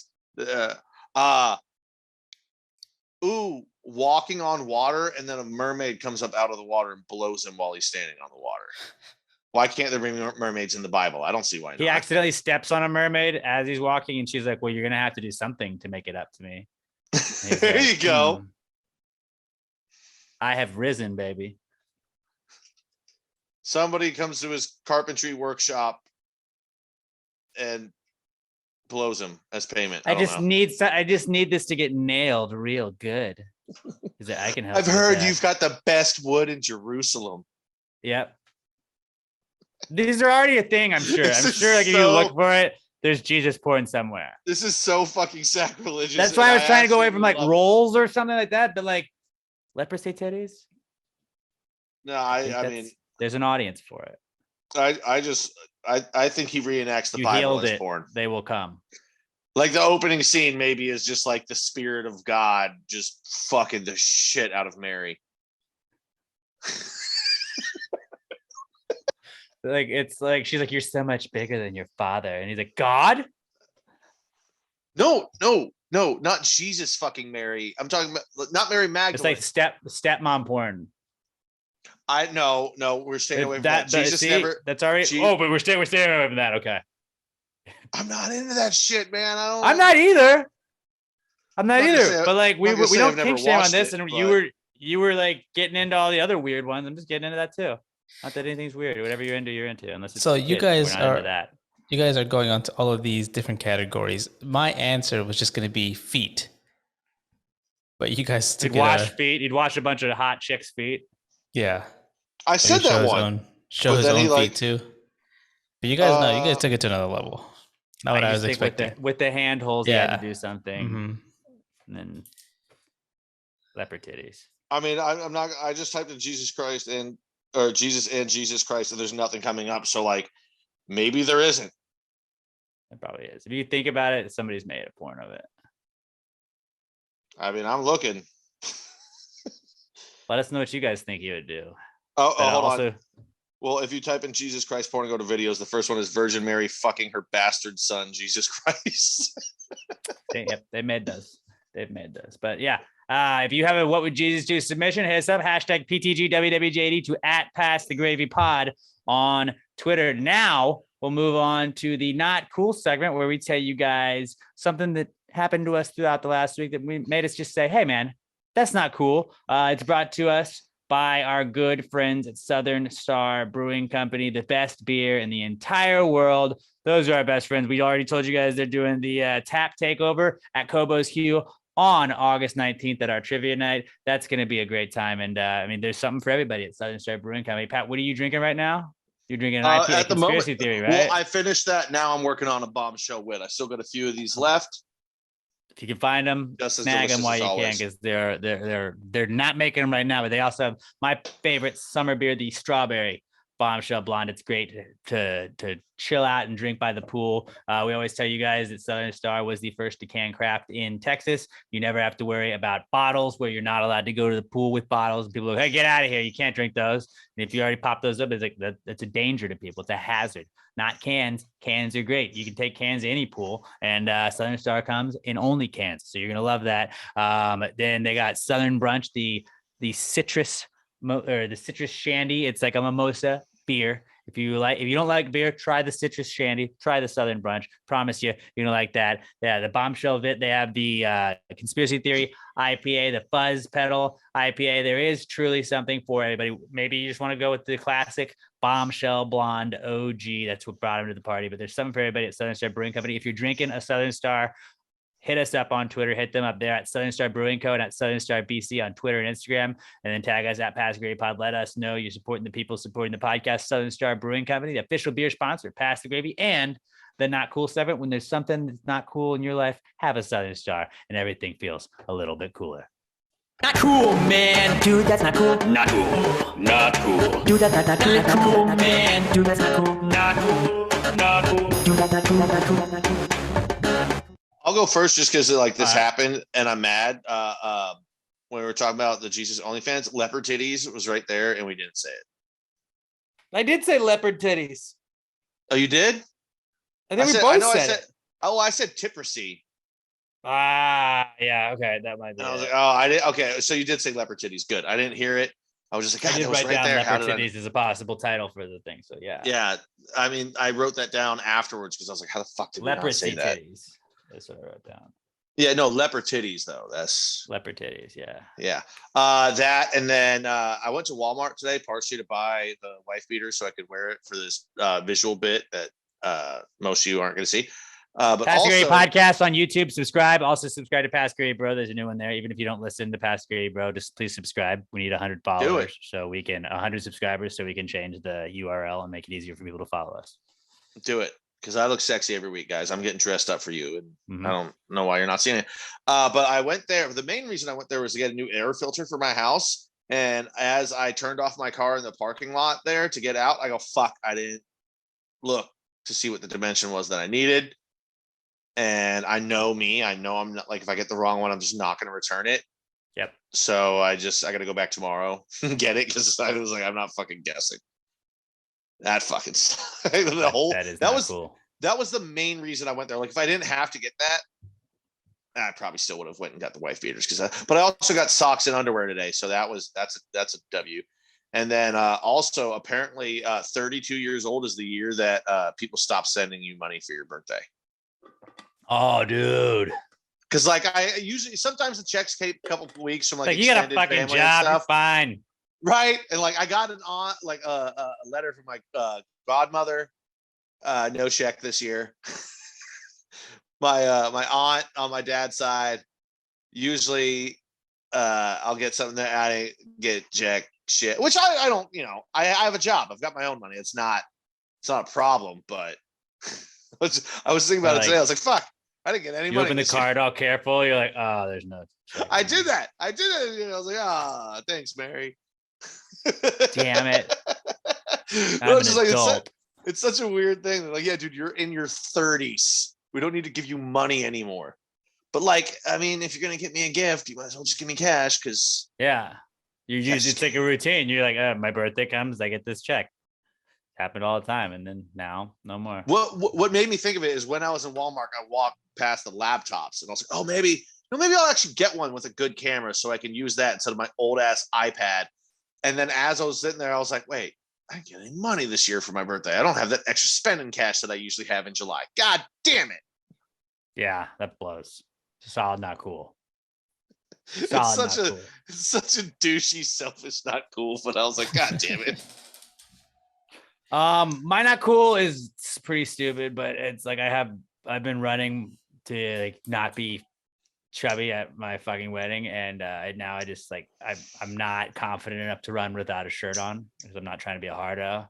It's like I don't need a shirt, I'll just run shirtless, and now I just have fucking farmer's tan. And Let me see. Stupid.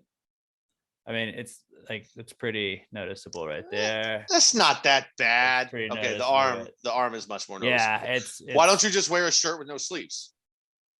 because I'm not really like a jacked kind of guy, you know. Yeah, you're running. Nobody expects runners to be jacked. Yeah, but I That's always why- feel like that's- that's when you why wear like you're a running. sleeveless shirt, like you gotta have some sort of like arm muscles, or else like you look like a tryhard. Tank tops, not so much. I think tank tops, like skinny guys can rock tank tops sometimes. But if Here's what you you do.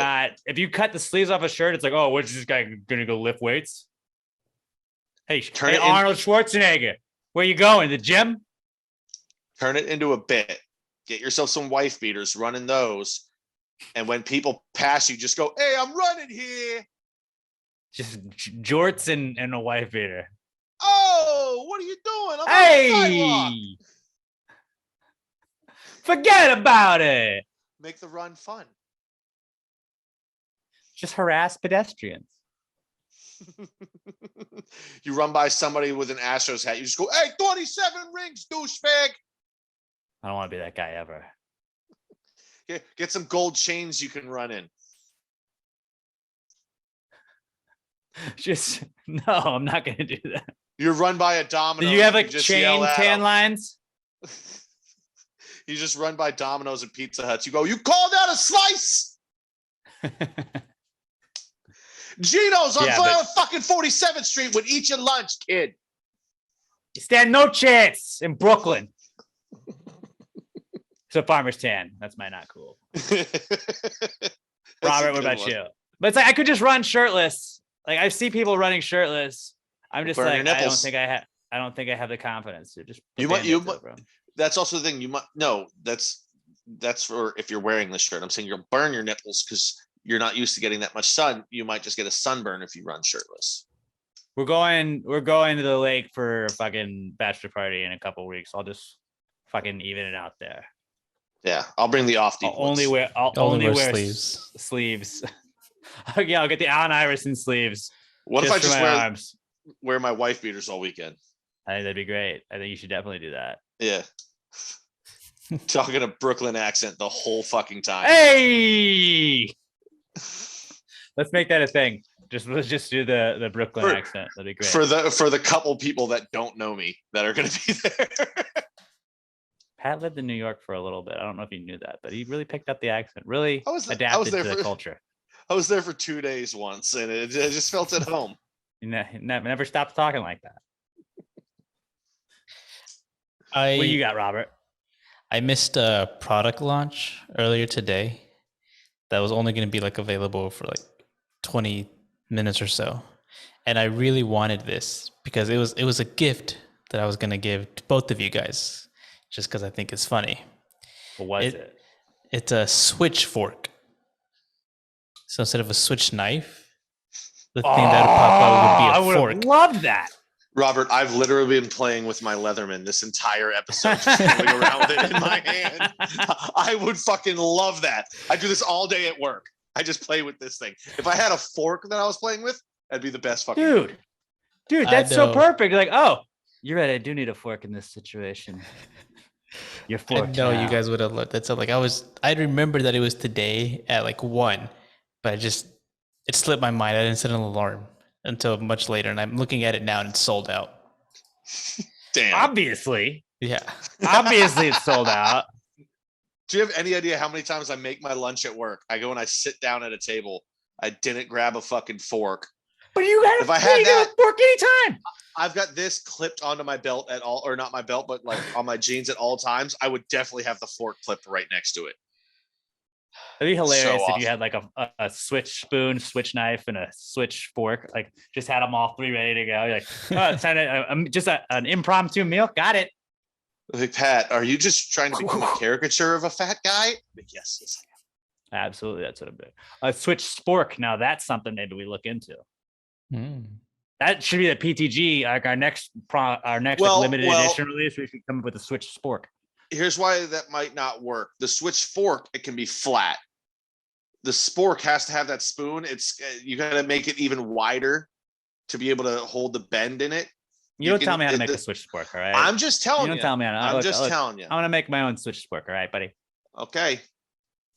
Look, just like the pistache trays that nobody bought, this is another $1 million idea. Robert, this is something people say all the time and they don't mean it, but I'm going to mean it. It really is the thought that counts, that you were thinking about me for that. I really appreciate that. That made my day that you considered doing that, even though you didn't remember to do it. But still, it made my day. Yeah, I guess my not cool is just me. I disappointed myself by disappointing you guys.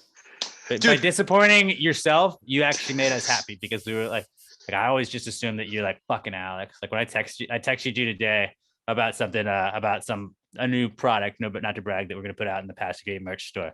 But I was texting you about that today, and like earlier in the week, I had to hit you up to get into our Pasta Gravy account because I forgot our login shit. And I was like every time like Robert's probably like, oh fucking Alex, god damn it. Like I always think like you see me pop up on your phone like. But like the fact that Robert's like, you know what? I'm gonna get the boys this. Like he won't tell us he loves us, but I think he just did in that way. The fact that he wanted to buy us Switch forks, I think that's basically Robert's way of telling us he loves us. That's his love language, gift giving. To you guys. We love you too, buddy. I know you won't say it, but we love you too. Thank you. That was a good way to go out on the Not Cools today. Hashtag PTG Not Cool at Past Grady Pod. Let's move on to the answers segment of the podcast. And it's brought to us by our good friends at littlemshop.com, littlemshop.com, where they got a little bit of this and a little bit of that. You get free shipping on orders of $10 or more. And if you use your promo code PTG69 at checkout, you're going to get 10% off your order. So you get $10 off if you order $10 worth of stuff or more. And you can also get the 10% off. Yeah, what a deal. littlemshop.com. They got keychains. They got little compact mirrors. They got the best air fresheners in the world. Shout out to Glamour, our girl Glamour Perry. She hit us up and let's just say those little baby like bitch trees we always warn you guys about. They're trying to infringe on some Little M Shop stuff. They're trying to come up with their own like little space designs. They're like, get the fuck out of here. So I went to that store and I took every single one of the little trees and I just threw it in the trash. Didn't buy it, just threw them in the trash. I was like, fuck y'all. Smart. Yeah, fuck them. All right. Don't think they can come at Little M's. I found it. I was like, AutoZone, fuck y'all. You're done. They got awesome stickers at littlemshop.com. And then they got t-shirts. They got a little bit of everything for everybody. Whether you want to work on your productivity, you need some new paper goods, you want a cool gift for somebody, they're great, like teacher gifts, just like a friend, like haven't seen you in a while gift. They got little cards you can get to, a little bit of this, a little bit of that at littlemshop.com, littlemshop.com. Give them a follow on Twitter at littlemtweets and on Instagram there at littlemshop, littlemshop.com, $10 off. Or you get 10% off when you use our promo code PTG69 at checkout. That's 10% off when you use our promo code PTG69 at checkout at littlemshop.com, the official sponsor of our answers segment.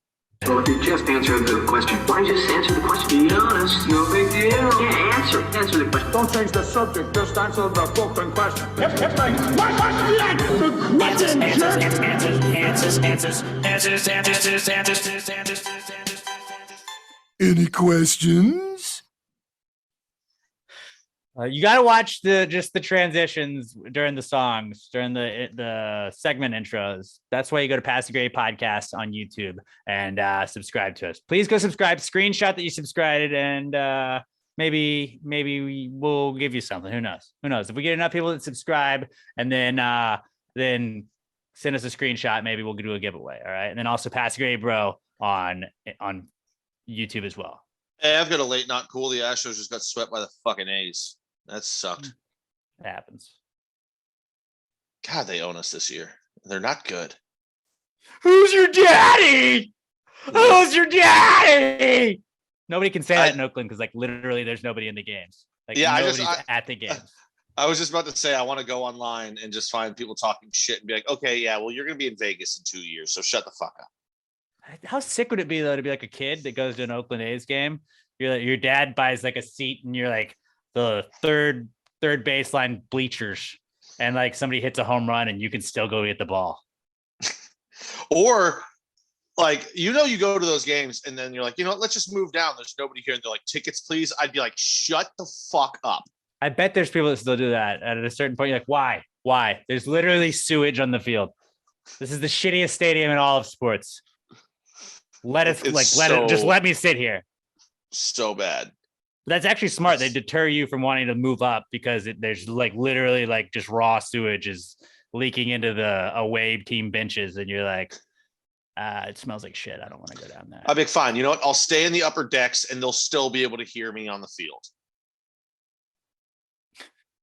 Also, part of that not cool is I bet over 7 and only 6 runs were scored in the game. So that sucked. Not great. Not great. Let's get into the answers segment. Our first question this week. If you have a question for us, hit us up on Twitter at Pass the Gravy Pod and use the hashtag PTG Answers. That's how we search for that. And we find it on Twitter first. We look at Twitter before we do anything else. You can also reach out to us on our email. I believe it's allthegravy@passthegravypod.com. I know our buddy Jesse that's in charge of our website. He's been forwarding me a bunch of emails that you guys will send. So allthegravy@passthegravypod.com, or you can just go reach out to like our contact us thing at passthegravypod.com, and Jesse will send it over our way. Shout out to Jesse. Jesse does a lot of stuff behind the scenes. Shout out Jesse. We don't thank him enough, but like passthegravypod.com, literally like I bought that and set it up, and I don't know shit about web design, so it was just like the dumbest looking website ever. And Jesse's like, hey man, love the show. I was just wondering if you want me to hook up your website. So he did, and he's fucking badass. So shout out to Jesse for Jesse, bitch. But yeah, passthegravypod.com is where you go if you want to reach out to us, but we prefer Twitter at passthegravypod, hashtag PTG Answers. Our first question comes from our podcast son, Skylar Lester. Oh my God, it's Skylar. At OMG it's Skylar on Twitter, and Skylar says, some superheroes only exist because a loved one died and they want to protect other people from death. Does that mean that they are inadvertently preventing other heroes from being created?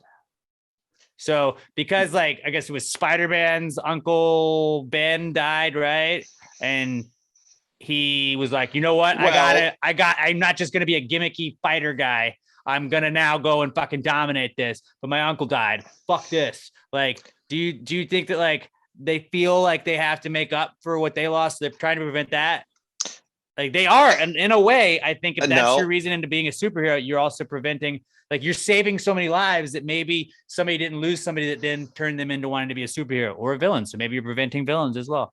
I think there's precisely one superhero that is there because they are motivated by their family dying, and that's Batman. Everyone else, Spider-Man and Uncle Ben. Okay, yeah, but here's the thing: Peter Parker was a good person. He would have used his powers for good and become a superhero. Anyone? Oh, really? Because I believe the "not my problem" line actually didn't work out for him. He was a kid. He was a kid. As he grew up, and he's still. He would have been like, he would have been like, listen, I've got these powers. I've got to do good with them because he was a good person. If Bruce Wayne's parents don't die, 0% chance he becomes Batman. Why would he?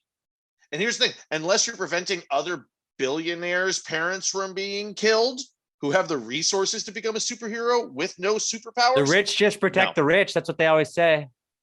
I'm just saying, no, I don't think this is preventing anyone from becoming a superhero. Because I think if you've got powers, it might be. I don't think you can say no for sure on this one. Like I think there's definitely situations where it's like if you got into superhero business because you had a death of somebody that then like made you like, I'm going to be a vigilante. Like maybe you saving other people is preventing somebody from having that same experience that you had, even though it is good intentioned. Like, I think that you might be like that kid, like some little kid that he's like, oh, you just saved me, my mom and dad. Like, but like, he might have ended up also being a superhero. But then I think you're also trying to protect your brand because you're like, well, I don't need more fucking superheroes.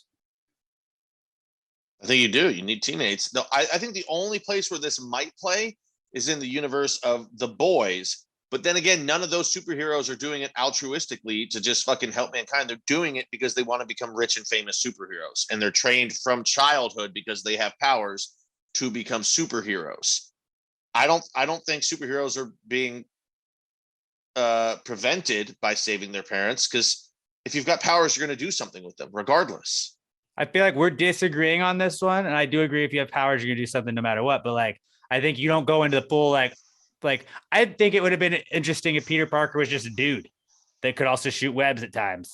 But like, he just was like had an office job. Like that was all he did. Like he wasn't Spider-Man. He didn't try and go save people. But like sometimes like he could just like fucking, oh shit, I missed the train. Boom, boom, boom, boom, boom. I don't need the fucking subway. Like that'd be crazy. He's like, that guy can just shoot webs out of his arms. Like that would be a really funny, just like you're an everyday superhero. Counterpoint. Like the Flash is just like super fast. That's it. Counterpoint. He's just the best Olympian of all time. If Uncle Ben was still alive, at some point he would find out about Peter's powers, and he would tell him then, with great power comes great responsibility, and he would We push don't know him into because it. Uncle Ben's not here to tell us that is. But that's what I'm saying, because he was a good man and he was a guiding light for him, and Peter was a good person, so eventually he would have done it on his own. It's not Robert, what do you think? Robert, what do you Robert, think? you got to break this tie. Superheroes saving people's lives, are they inadvertently preventing other superheroes from being created? I don't think so. Thank you. A lot of other heroes too, like become heroes because they looked up to a different hero. So that's not like. Thank you. That's a good point. That's a good point. I don't think you can definitively say no. That's all I'm saying is like, I feel like, yes, in most cases, I don't think that's how it is. But I do think like maybe, we don't know.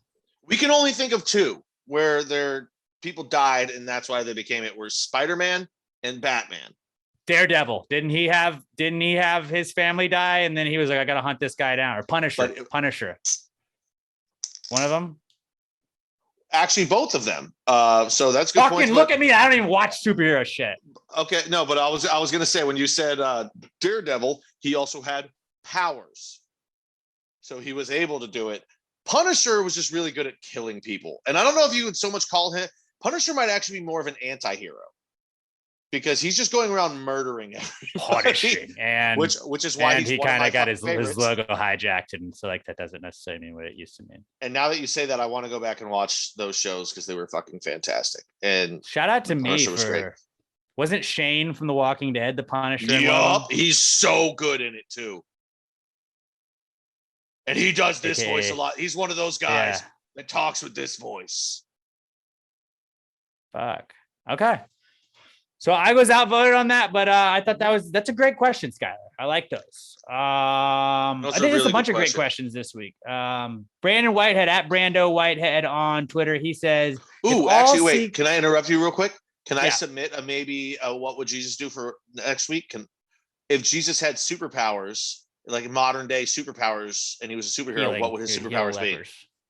I mean, He I was turned trying to submit things it for into maybe next wine. week. We could have thought could, about it. but Like, that's a A very heal- easy one. Don't a ask that heal one. a healing superhero though, like what's he doing in the Avengers? Did you see Heroes? The show Heroes? Hayden I did not. Panettiere. That was her thing. Like she I did could not. jump off of a building and like just all of her bones are broken. Then she'd be like, "I'm healed." She Isn't that Wolverine? rear-ended, Doesn't Wolverine heal up himself? Isn't that Yeah, some superheroes? but he thing? also has bone claws. But yeah, no, Hayden Panettiere, she actually rear-ended my buddy when he was visiting his dad in California one time. That's crazy.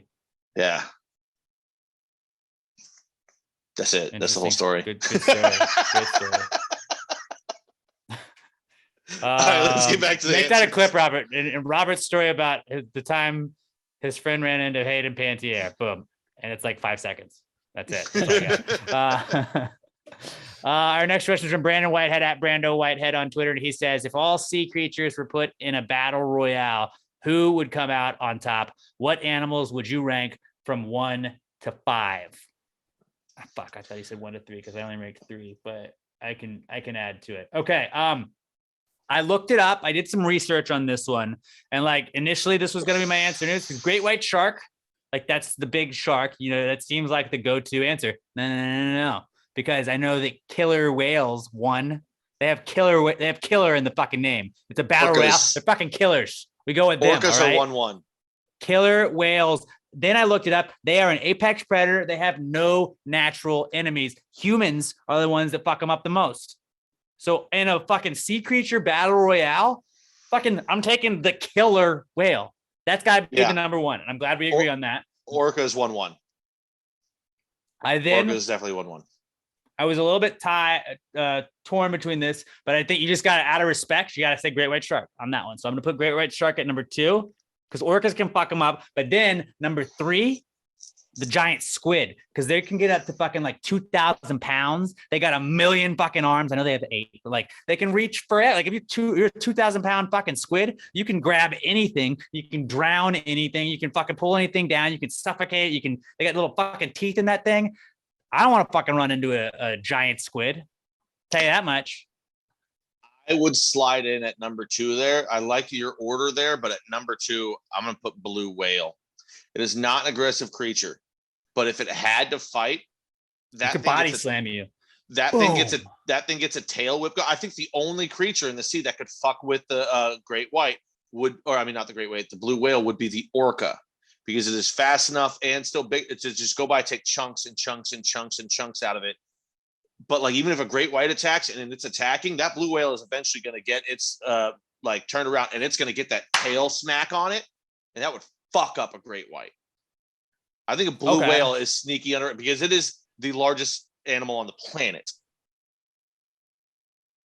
Now it is not aggressive, but if attacked, I think but body slam wise, I think it was lions. I think it was a lion's mane jellyfish was the other one. So if like I didn't have that in I only ranked 3, but I also like did the research. Lion's mane jellyfish. It's the biggest jellyfish in the world, and it just it's got so much like venom and shit that it can paralyze the fuck out of anything it stings at. That like it doesn't like have teeth, so it just paralyzes the like victim until it can just swallow it whole. And usually it is smaller stuff, but it can also protect itself and fucking do it to sharks and other animals as well. So I feel like that, like the fact that you can just paralyze anything by just being like sting, paralyzed, that is what I would go with. Because I also know lionfish are fucking scary.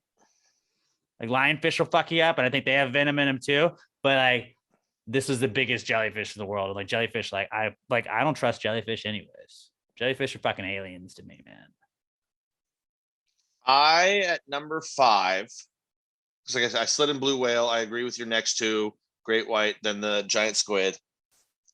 Number 5, where do I want to go with this? I'm actually torn between 3. The intelligence of the dolphin, even though they're best in packs, and this is all a singular animal, so I don't think I can go with dolphin, but I think its intelligence could help it out. The mako shark, just on sheer speed, it is the fastest one. Okay. And maybe it could use that speed Shark Week to tire them out. Or the anglerfish, because it is down in the depths of the ocean, and if any of them go down there, they will be crushed to death. But also it would have to. So number 5, I'm going to go mako shark. I'm going to go mako shark at number 5. Yeah, shark's always a good choice. I feel like this was the one that we all did like research on, and we learned a lot. Robert, I didn't do any research. What about you though? I forgot about this question like until you started talking about it. No, I just know some shit. My brain is full of absolutely useless knowledge. Robert, what about you? Would you go killer? You think killer whale is 1-1? Like killer, like it's literally in the name. The orca. Yeah, I guess that's my number 1. Free Willy, baby. But I have a different list, like the rest of them for you guys. I have after orca number 1. Okay, we're all in agreement there. So my list might be a little controversial. But that answers the question at least. So then it's like we were all power ranking our top 5. Yeah. So you're good. I have clownfish, the yellow-tailed blue tang. I have a pufferfish or blowfish. Pufferfish, I don't fuck with those. They have spikes. Right. I got the butterfly fish, and maybe the Pacific cleaner shrimp. Like is the butterfly fish the one that like flies over the water? That's what his name? Gale? What was he? Tad? Who's Tad? From Finding Nemo. Yeah. I'm naming the Finding Nemo fish. Okay. Okay. So you're like, but what is a clownfish gonna do? A clownfish is gonna get fucked up. Like clownfish can't fucking. He got lost, bro. Wait, Gil? Is that who you were trying to say? Gil Dennis Leary. That's what he had the scar. He was a badass. Yeah, I'm surprised you didn't have stuff. I think you ranked clownfish a little high. For Bruce, for being honest. That's a little too obvious. What kind of shark was he? What kind of shark was Bruce though? Is he great white? Mm-hmm. I'm pretty sure that Bruce's little that was buddy was a number 2 in mine. mako.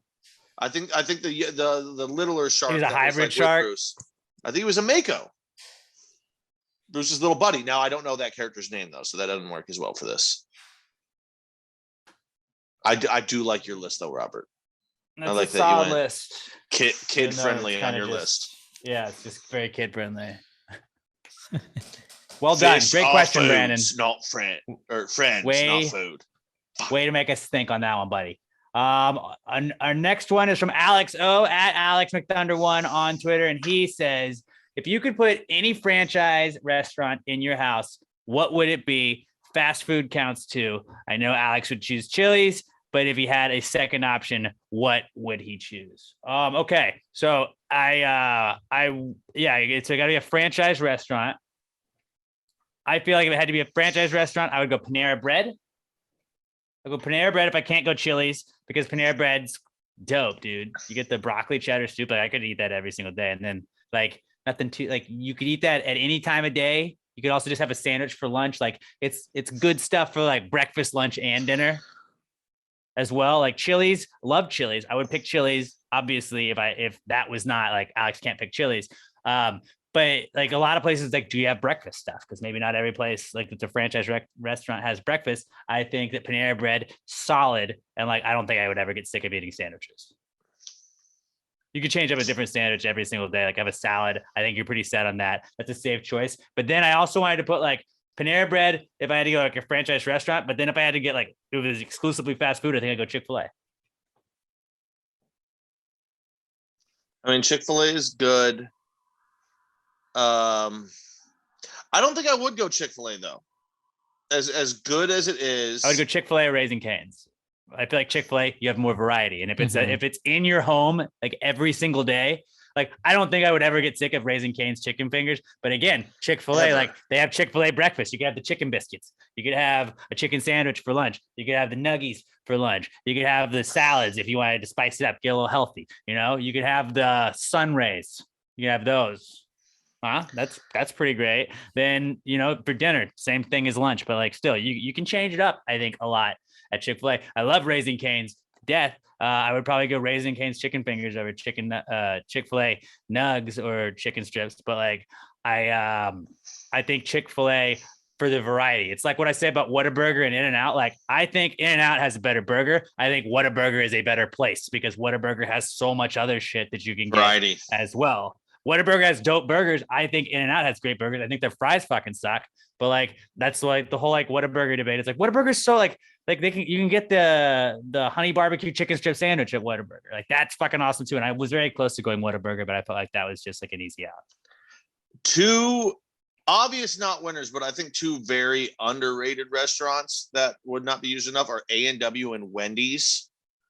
Very fun. Like Wendy's, you get that frosty, it's so good. And A&W is just a great one, but nobody thinks about it because it's not as big as the other ones. Yeah, I had thought about Dunkin', just because like that's the best fucking iced coffee in the world. But like I don't drink that much coffee, and after a while, you're gonna want more than just breakfast food in there. I also was drawn to maybe probably sandwiches or like IHOP would be good, but like I said, not just breakfast and sandwiches. Subway and Jimmy John's would be really fucking good. Mm-hmm. Whichever one you want to go with there, or Firehouse. But I think where I would go, and Taco Bell after a while, like you're just gonna gain 900 fucking pounds. I think where I'm gonna go is Sonic. Sonic not only has a good cross of like great like different foods you can get, varieties, but the drinks, dude, the drink options, yeah, cherry limeade, ocean water, limeade, slushes, just the new shark, the shark thing. You know, sometimes I eat the whole dang thing in the drive-thru. Sometimes I do that, huh? You know that thing. I would go I Sonic, fucking hate those man. commercials. Like, and don't get me wrong, you got fucking Popeyes, you got KFC, you got fucking Panda Express, Waffle House, Panda Express bucks, but like a lot of Red those Lobster, are like Chipotle or Freebirds, whatever. Like Freebirds is better. But yeah, Freebirds is better. But I mean, I think it's Sonic. It just gives you everything, man. If you could pick so I'm adding the like if I could pick one, I'd probably go Panera Bread over Chick-fil-A. But Chick-fil-A, if it was just a fast food, so like you can pick a fast food and a franchise restaurant if you would like to also give us a franchise restaurant, like a fucking Chewy's would be a fucking good one. Damn, I could have done Chewy's. Chewy's is really, I mean, but I don't think you want Mexican food every day, you know? Right? Yeah. Or I guess I should say Tex-Mex. It's like the same reason you don't go Cinnabon. Like there's only so much you can fucking take. So if you want to add a franchise restaurant, feel free. Robert, you give us your answer or answers though while Pat thinks about a franchise restaurant though, if he wants. Panera Bread was such a good answer. I was thinking of going that. And then you said Chewy's, maybe like a Papacitos as well. Papacitos is good. Is that a franchise? Yeah, I guess it is a franchise, huh? Yeah, it's multiple locations. But Panera Bread's a good option too. And I think for like if it was just fast food, it's hard not to go with Chick-fil-A. It's safe. It's always safe. Yeah. Chick-fil-A, because like Chick-fil-A is like, I mean, I don't know. You do. Or do they still close on Sundays? Even though it's at your house, they would still close on Sundays. Is that that'd be a nice reminder to be like, don't be a fat fuck. Go eat something else. Some A&W right now. I like how nobody even like brought up McDonald's, like even though it might just be like McDonald's is because we all saw that Super Sizing movie and we know what it does to you. Even the other stuff probably does the same thing, but still. And that Panera Bread, it's like if you look into it, that was kind of bullshit. Because Panera Bread has like the element of like it feels like it's healthy, even though like I'm pretty sure it's not the healthiest place in the world. But like I don't know, like it's safe. There's a lot of options, and like again, like Pat was saying, also with the like the Subway and Jimmy John's, it's like I'm never gonna get sick of like sandwiches. Sushi Hana would be pretty dope. Johnny Carino's. No, here's as you said. Now you just Googled franchises. No. I mean, I've been just scrolling through icons for a little bit anyway, and this one actually didn't come up. But as you said, like if if we're not going fast food, the first thing that popped in my head was Perry's. But then immediately after Perry's, Fogo de Chao. Bring me all the meat. It's actually Fogo de Chão. I don't give a fuck. Bring me all the meat. That would get so like you'd get so burnt out on it. There's so many. You think I would? You think I'm gonna get burned out on meat? It would just like be. You'd feel so sick all the time. Keto. The meat sweats every single day. Dude, actually, you know what would be a good one too? Golden Corral. That might be the answer. Golden Corral variety, has everything, dude. Cracker Barrel. But no, dude, Golden Corral, they've got fucking I'd take Panera everything. over all those. I might go Fogo de Chao, baby. Actually, I think because that's so big and obviously it's in your house. So like, are you not paying for it? Are you still paying for it? That's the thing. Like, if you're not paying for it, I mean, how do you not go with a Perry's or Fogo de Chao? But like, that's just too high end, I feel like, for this. I think I'm going to stick with Sonic. Sonic is, I think, a very good answer. Every day you could have a different drink for 3.5 years. That was a very good question, Alex. So well done, buddy. With the Academy, not cool. And that one, solid. You might be the MVP of this week, bud. And we didn't even bring up Pizza Hut. We did not. Danielle Weston has our next question at Danny_Weston on Twitter. And she says, was Spider-Man selling pictures of himself to the newspaper to survive the original OnlyFans? No, because he wasn't selling it to everybody. It was direct to one person. Yeah, it was just that one guy with the mustache. J. Jonah Jameson. It's just him. That's his name. So no on that one. No. All right. Good question, though. Good question. I like the idea. I like the thought.